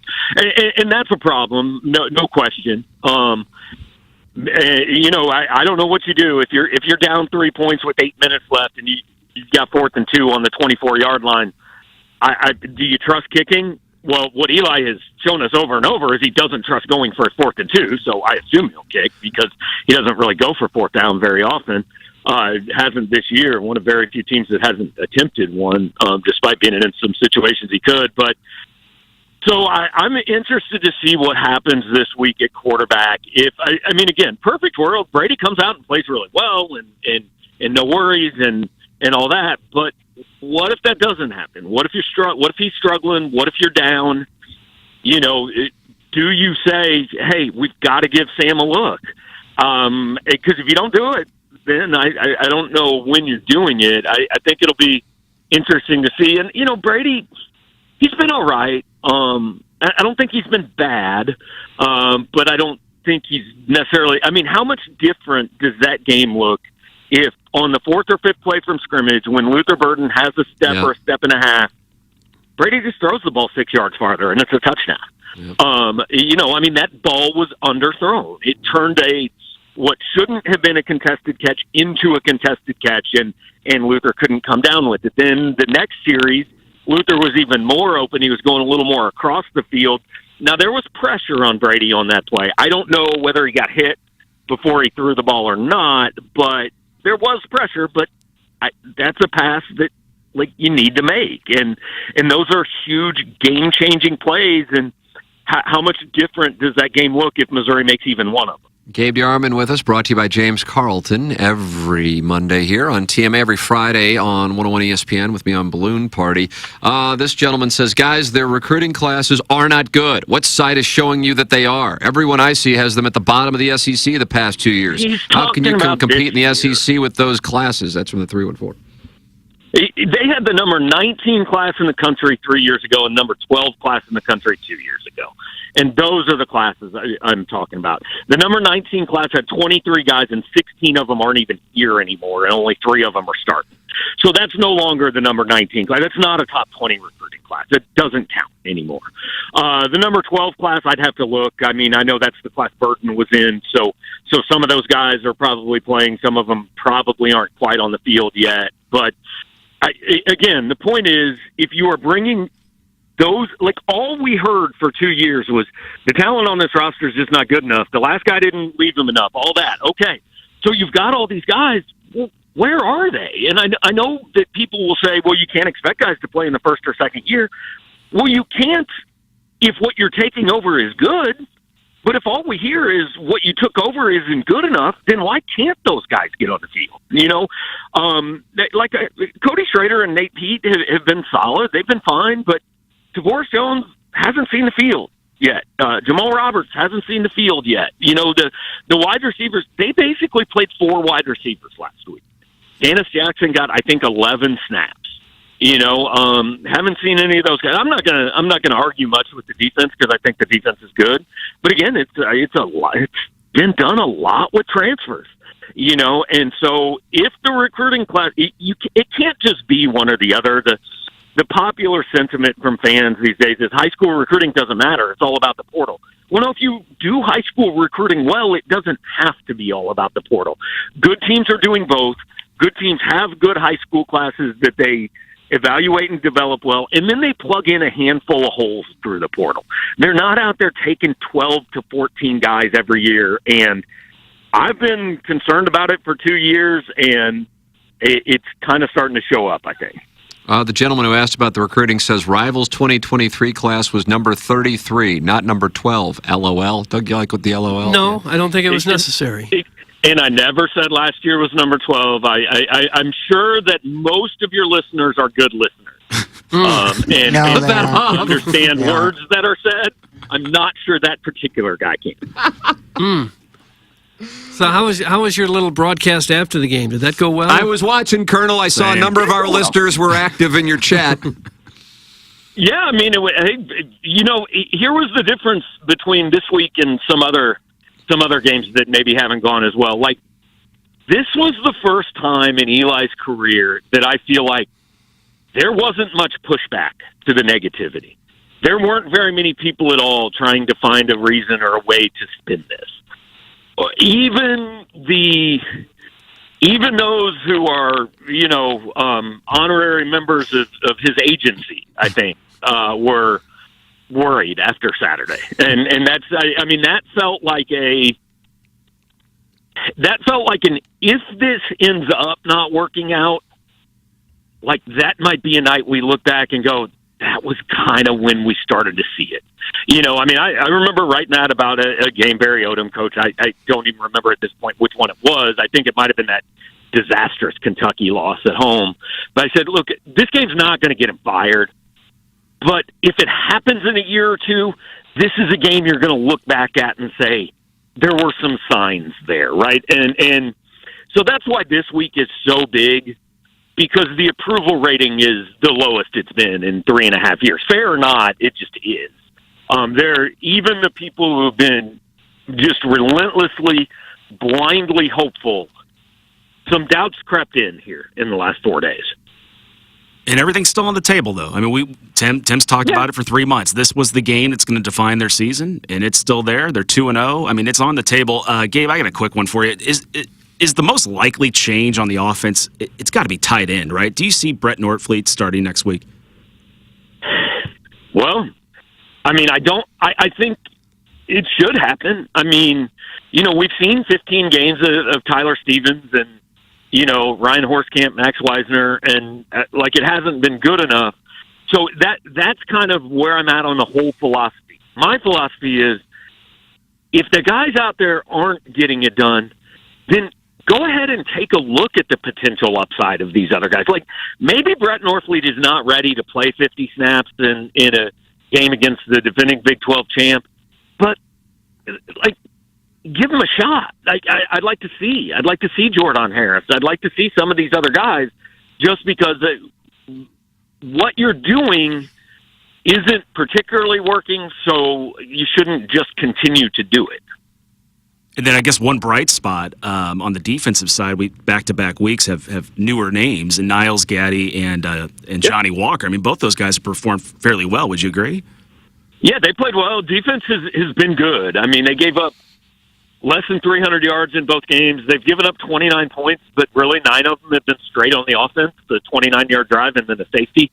So they've been plenty good. A little bit of concern last week, just not quite being able to get off the field on 3rd and 4th down. I looked it up this morning. Middle Tennessee, I think, had something like 65 plays and 285 yards, and 39 of the plays and 250 some odd of the yards were on 3 drives. So the other 7 drives gained 15 yards or fewer. But there were a couple there where, I think they ended up 9 of 18 on 3rd down, 2 of 3 on 4th. So minor things, they don't have a takeaway. But again, like I've been saying for a year and a half now, it's unfair to ask one side of the ball to be perfect. Mm-hmm. Colonel, I want to do somewhat of a deep dive on Sam Horn. I mean, this time last year, I felt like the conversation was, well, Sam Horn will come in, and he's the guy, and Eli Drinkwitz, essentially, his future is going to be tied to Sam Horn. You've covered in depth the quarterback competition that wasn't. What's happened there? I saw Chase Daniel appearing on, was it the SEC Network, James? Is that where he was? Yeah, I think it was the morning show. He's now in broadcasting, and he was around the team, and he was around camp, and he made it sound like it was crystal clear that Brady Cook was the guy, and it really wasn't much of a debate. And I'm just curious, and I know you get to see, maybe like 5 minutes more of practice than everybody else in the world, so it's not like you're seeing everything, but I know you also have sources that can give you some indication of what's going on. What happened with Sam Horn? Well, I think last year just was, he didn't get to campus till June because he played his senior year of baseball, and it's way too soon, and there was no way he was ready last year. Now, the hope was that the offseason and everything, he would be this year. I mean, there were definitely people around that program who wanted Sam Horn to come take this job, and it didn't happen. And so going into the season, the question was, is Brady Cook the starter? Because Brady Cook has gotten a lot better, which he needed to get better. Like the bar was they need a better quarterback than Brady Cook was last year. If that's Brady Cook, again, fine, as long as he's better than he was last year. Or is it Brady Cook won this job because Jake Garcia came in and wasn't as good as they hoped, and Sam Horn hasn't developed the way they've hoped? I mean, the first 2 games, Brady looks pretty much like the quarterback he was for the second half of last season, which is, we talked last week, which was Alex Smith-like. Like, he can get you down the field. He's going to win some games. But, like, if you're looking for ceiling, not a lot of people think there's one there, or a very high one. And so, again, people would. There's a lot of fans, obviously, but there's more than fans. There's people who would love Sam Horn to remove the choice from their hands, basically demand to be played by what they see day to day, and that hasn't happened. From what I understand, he is a legitimate baseball prospect that will get drafted. Is there any risk that sitting around on the bench in football, he'll just say, screw it, I may as well concentrate on baseball? Absolute risk, no question. Now, he is getting paid nicely for being a football player here.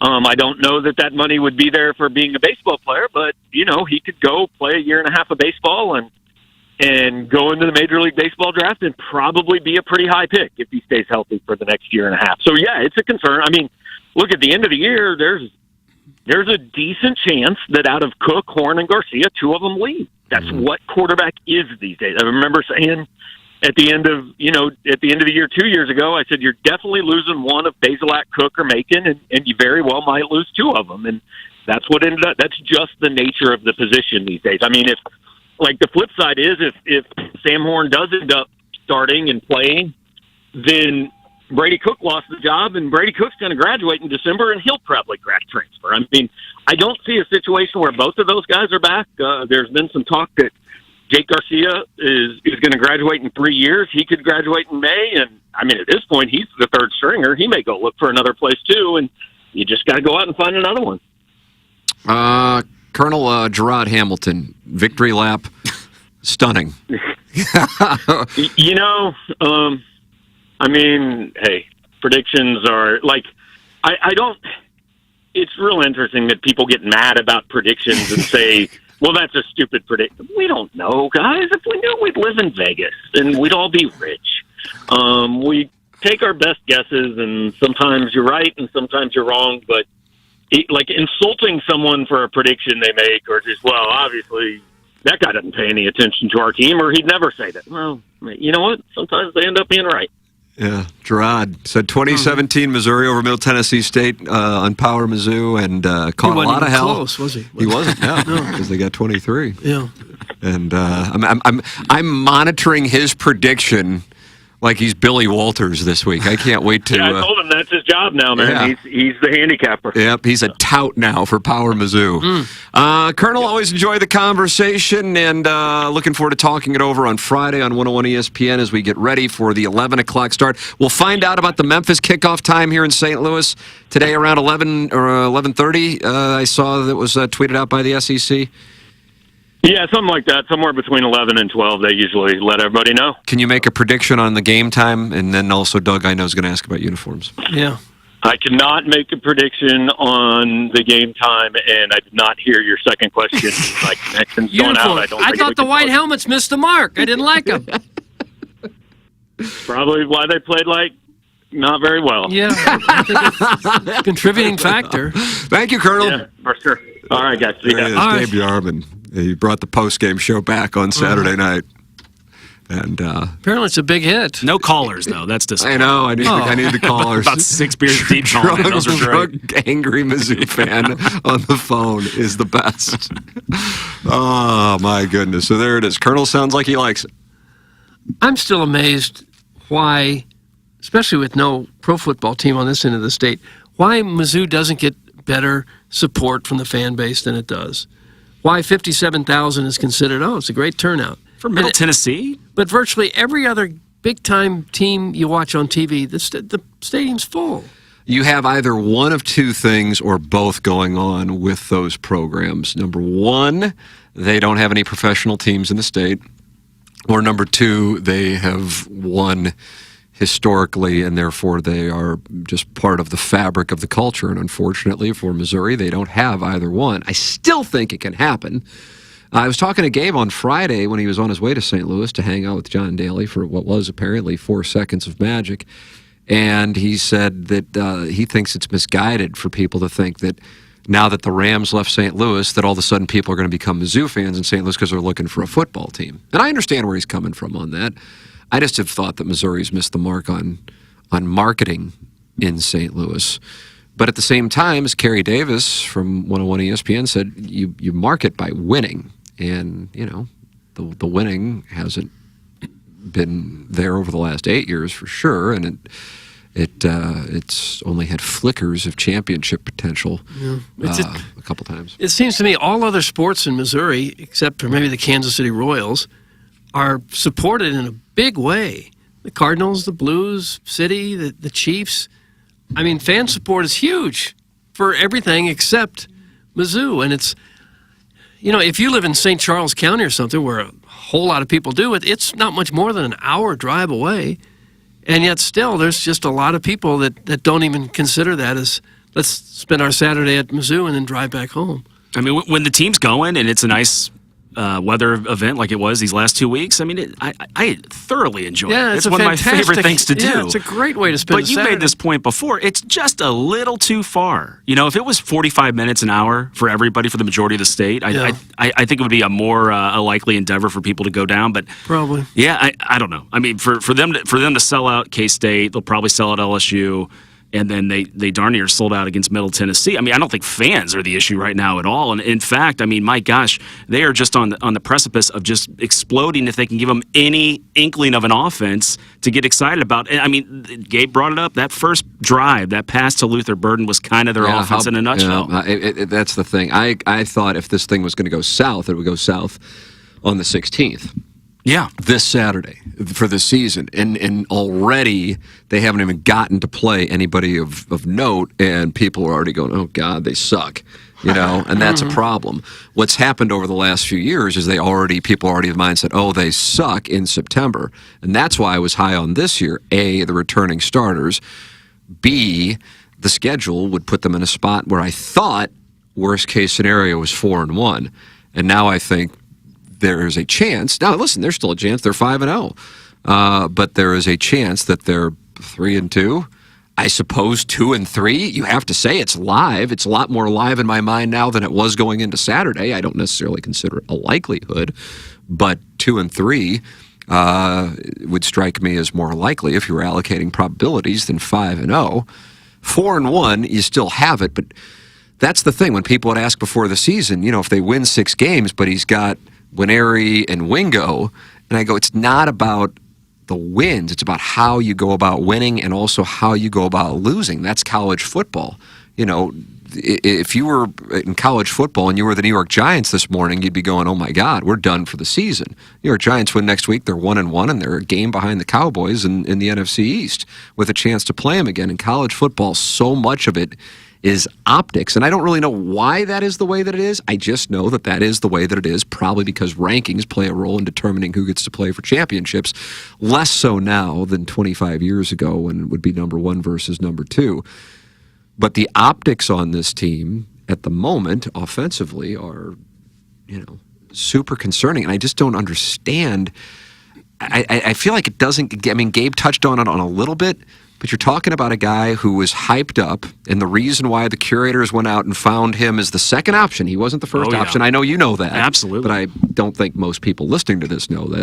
It was going to be Blake Anderson. That was going to be the head coach from Arkansas State.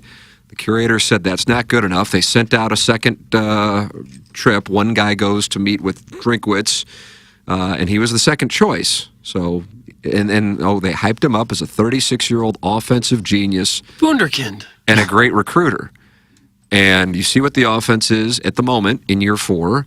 And he's got Barry Odom's recruit at quarterback. And he's got an offense that put up 23 points against Middle Tennessee State and 35 points against South Dakota. That's damning. Is it possible? But they win on Saturday, and all of this is forgotten. Yeah.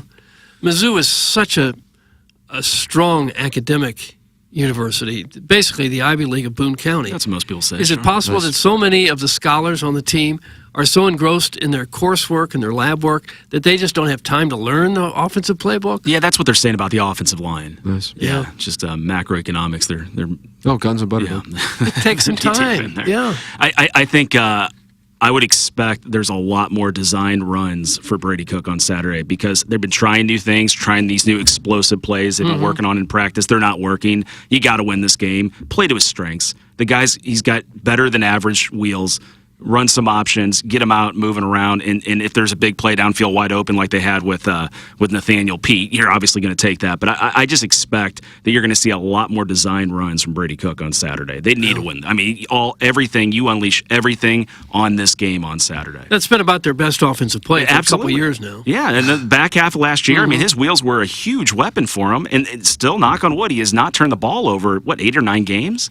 Doug Genitalia, who is hotty toddy, good God Almighty, just for the record, says, why would people just be Mizzou fans for the hell of it? It's a boring place, a boring school, and a boring football program. Go to any other SEC school for game day. Mizzou's boring, insular, and cringe. That's from Genitalia. Now, Genitalia, again, hotty toddy, good God Almighty, but still. It's not a boring town. It's not a boring place to watch a game. That's a bad take, Jackson? One of the worst I've ever heard. Wow. Yeah, I've been to a lot of these SEC schools, and they're phenomenal atmospheres. But Hail State, except for but Mizzou on a big game day, back when they were humming, it's as good as any atmosphere you can find. I mean, the setup is perfect around the stadium. So I don't go with that take. Although I do agree with the very boring product they put out on the field the last few years. Yeah.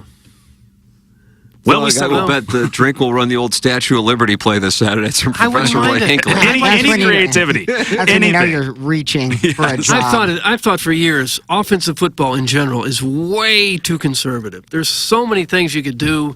laterals and option passes, but that they rarely do any of it. Not just Missouri, but anybody. I'm with you, and I think you just got to play to your quarterback's strengths, and downfield passing clearly is not it. And especially against, I would assume, I haven't broken the tape down, but I assume K-State's got a pretty formidable defense, and they need to get creative and get him out in motion and on the run. Doug, K-State has been put to the test. They took on Troy and SEMO, so this is a team that's battle tested. Right. They scheduled They had to pull Bill out all their Snyder doing the plays in their scheduling still. playbook, yeah. That's what I hate about college football. The one thing I really hate is those games that are meaningless. Meaningless. Didn't Oregon run up 80 points on somebody? 81. Yeah, but see, it's just not the spirit of sports. Oklahoma but there's won a good scenario. 79 to nothing. Is Utah, runs Florida off the field in week 1, and then goes to Baylor, who lost at Wyoming.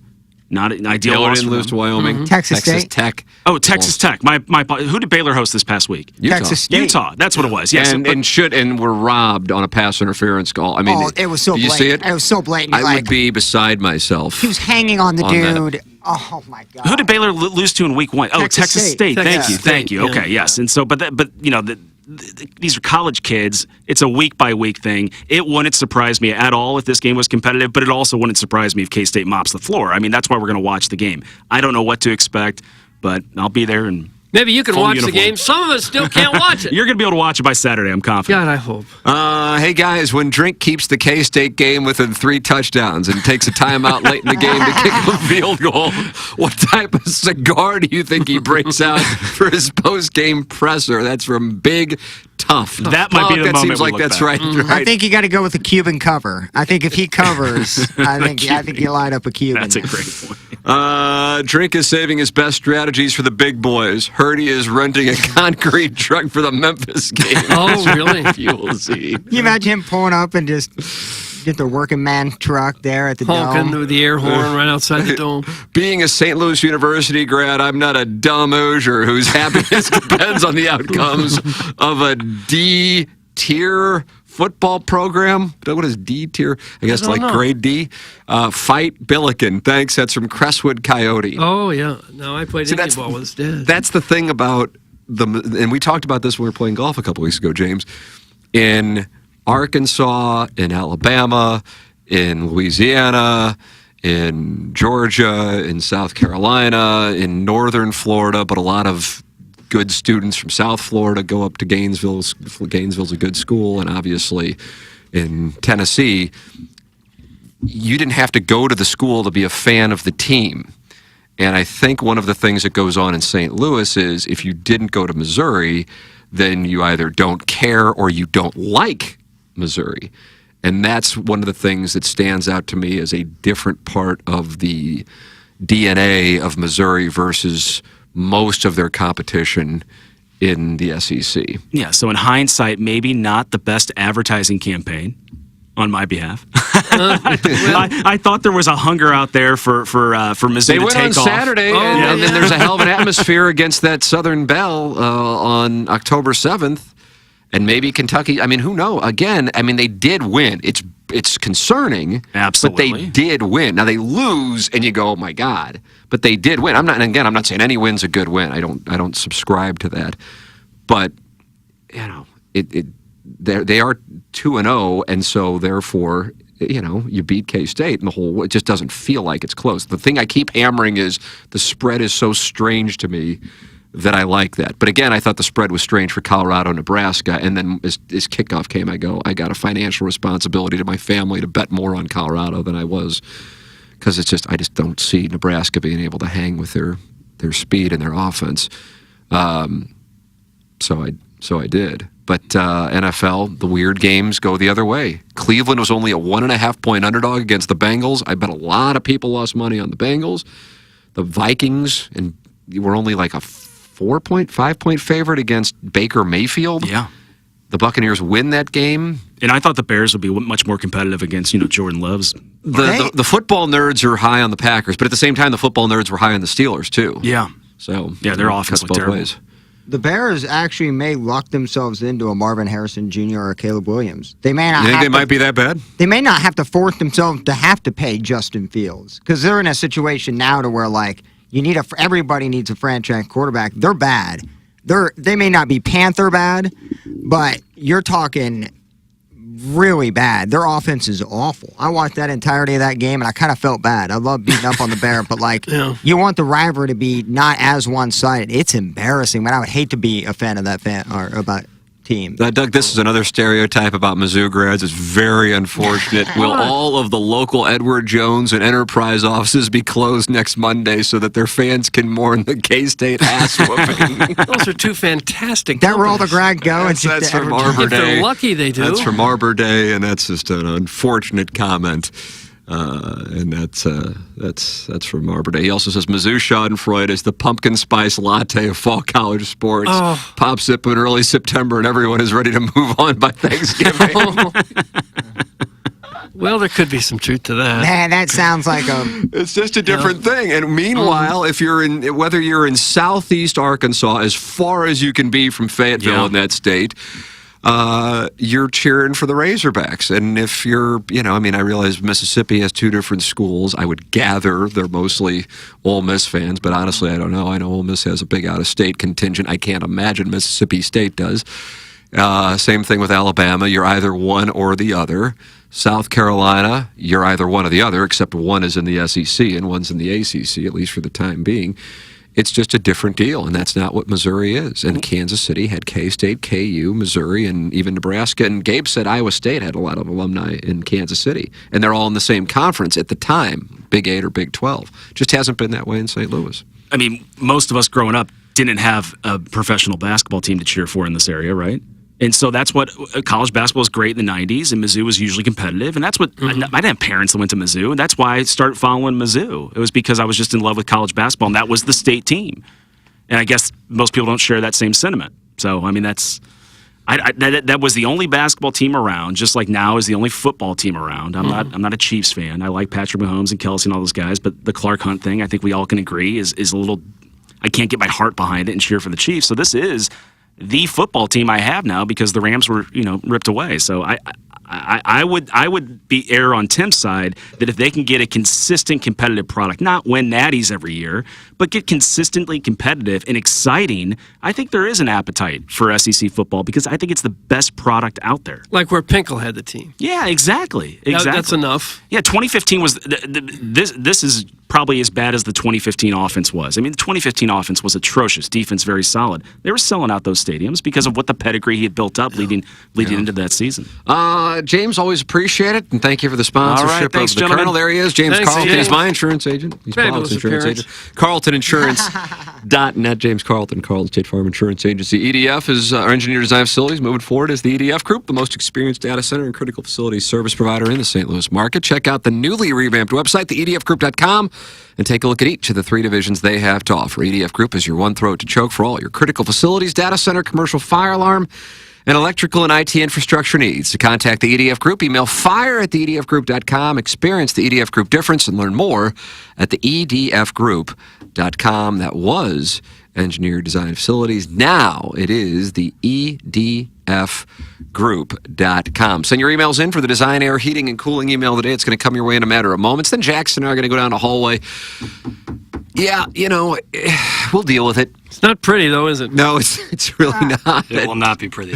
Not happy with my mom for going to St. Mary's, which when Notre Dame was not co-ed, that's where she went to school. And then my dad being a Subway alumni, and then I just in passing mentioned that I was Catholic, and it just didn't play well. They were not happy about that on Friday. Jackson That you're Catholic? Yep. Jackson will occasionally experience some fun with religious thoughts. So we'll figure it out. We'll figure it out what it is today. But I just know he won't be happy. Mentality. Check out Mentality today at lowtusa.com. Go to lowtusa.com. FDA-approved testosterone treatment. Board-certified physicians who work with most insurance. If you're dealing with low energy, low motivation, weight gain, or muscle loss, fatigue, tired all the time, feeling anxious, feeling moody, these are symptoms of low testosterone. Well, Mentality is a local healthcare facility specifically dedicated to helping men feel and perform at their very best. Even if you've tried testosterone before, not everyone understands the blood chemistry in men's bodies. Mentality can help.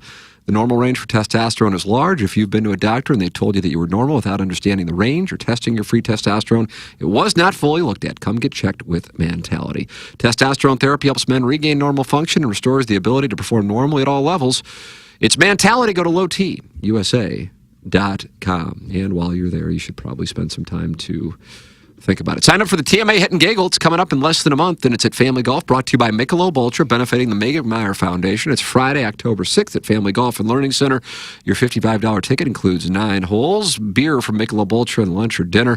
It's TMASTL.com. That's also where you can register for the Milagro Tequila Listener of the Month. And that's what we've got. Iggy out today as he is at the Megan Meyer Foundation Golf Tournament. Should have beautiful weather for that. Jackson and I will be ball striking with Matt Blassie. Doug, he won the competition. Blassie, Matty Blassie. That's correct. So we'll be out there ball striking. I think it's a shamble format, Jackson. I like that a lot. So we can't necessarily set totals for our scores, I don't think, in a shamble. Yeah, it'd be too difficult. Either way, I'd take the over on me every day of the week. Wow, what's going on with the confidence? Doug, this is a guy fresh off a hole-in-one. Yeah, I don't know. What's happening? Tiger Wins got him down. Yeah, that's the reason. No, I don't know. I don't know what the reasoning is. I just know that I don't have that same fire I had earlier this summer. But I'll be, every day, every round's a mixed bag. Maybe he'll bounce back. Can't rule it out. I won't. No, nice. You shouldn't. Anytime you can get out there and play is just a blessing. So that's what I say. All right. Played on Friday. The weather couldn't. We should put a little sign outside of our cart today that says, anytime you get out here and play, it's a blessing. I think that people would like that. I think they'd be they would. receptive. Yeah. They'd be like, I agree. And then move on with their day. Well, hopefully this classy Matty Blassie can hit the ball. Yeah, maybe he'll be our A player. Yeah. Yeah. I'm trying to dial in for Friday against the Warson Woods Wacko. Yeah, understandable. Yeah. That's what I'm trying to do. Are you going to come to watch it? No. No plans. Didn't for sound that. like you're thinking about it. No, I'm not really thinking. Is that because you're getting to Columbia early to tailgate? That's Nice. it. That's it. Are you going down there this Friday or Saturday, Jackson? Hoping to. Oh, fight Tiger. Hoping to. It's a Jewish holiday, but I think I can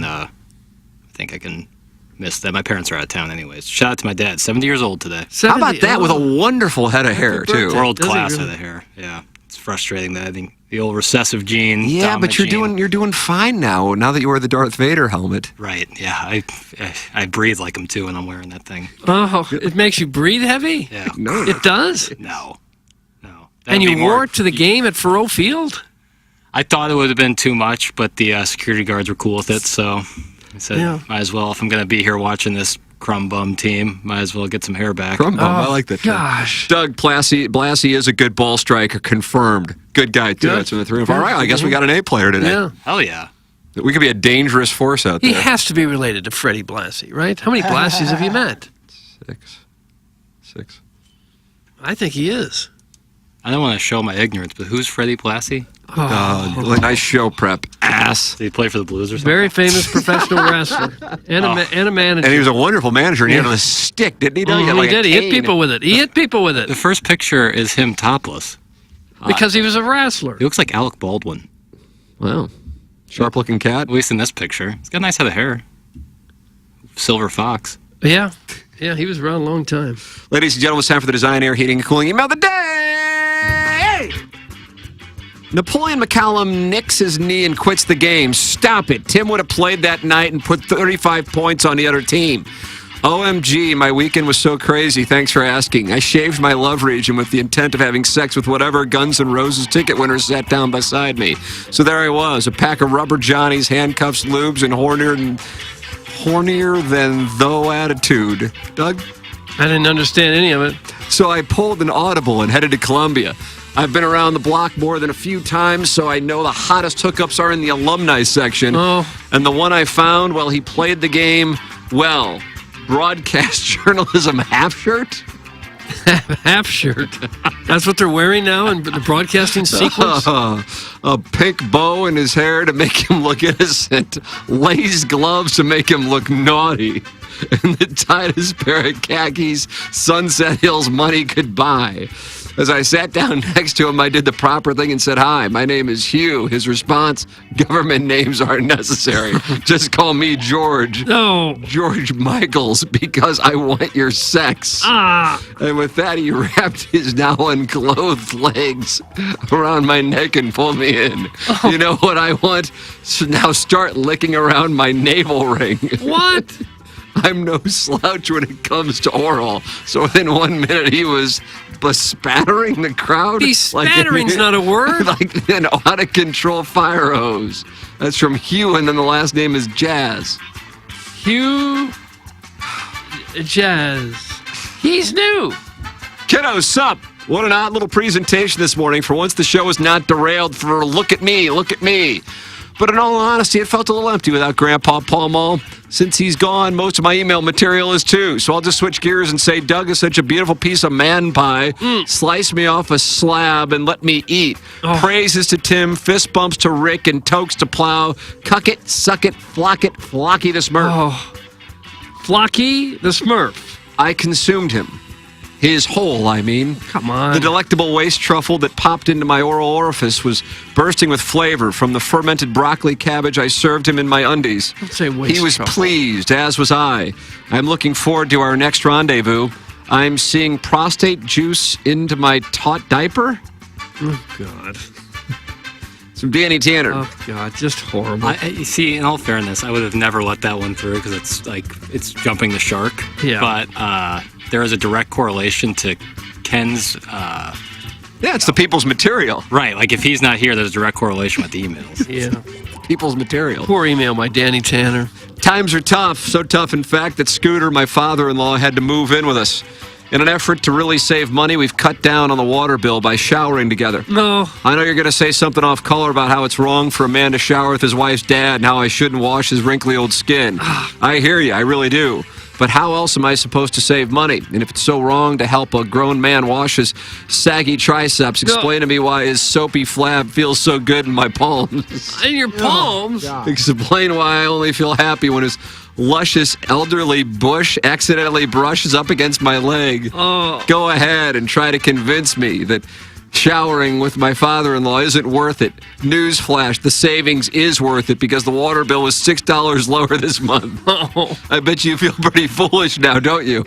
If there's one drawback, it's that he insists on sharing a towel, too. It recently dawned on me that sometimes I dry my face with the same towel that Scooter uses to dry his stink wrinkle. But living on a budget isn't easy. It's from the JV Golf Coach, Doug, and that's what we have. JV Design Golf Air, Coach. Pretty good. Heating and cooling email today. Very good. You're right, Plowhawk. JV Golf Coach had a nice money-saving tip. He did. But I'm still going to go with Hugh Jazz. That's I thought correct. he had the funniest email. Jackson. Ooh, I'm going to go with the JV Golf Coach. JV Golf Coach is shipped the Design Air Heating and Cooling email of the day. Congratulations to the JV Golf Coach.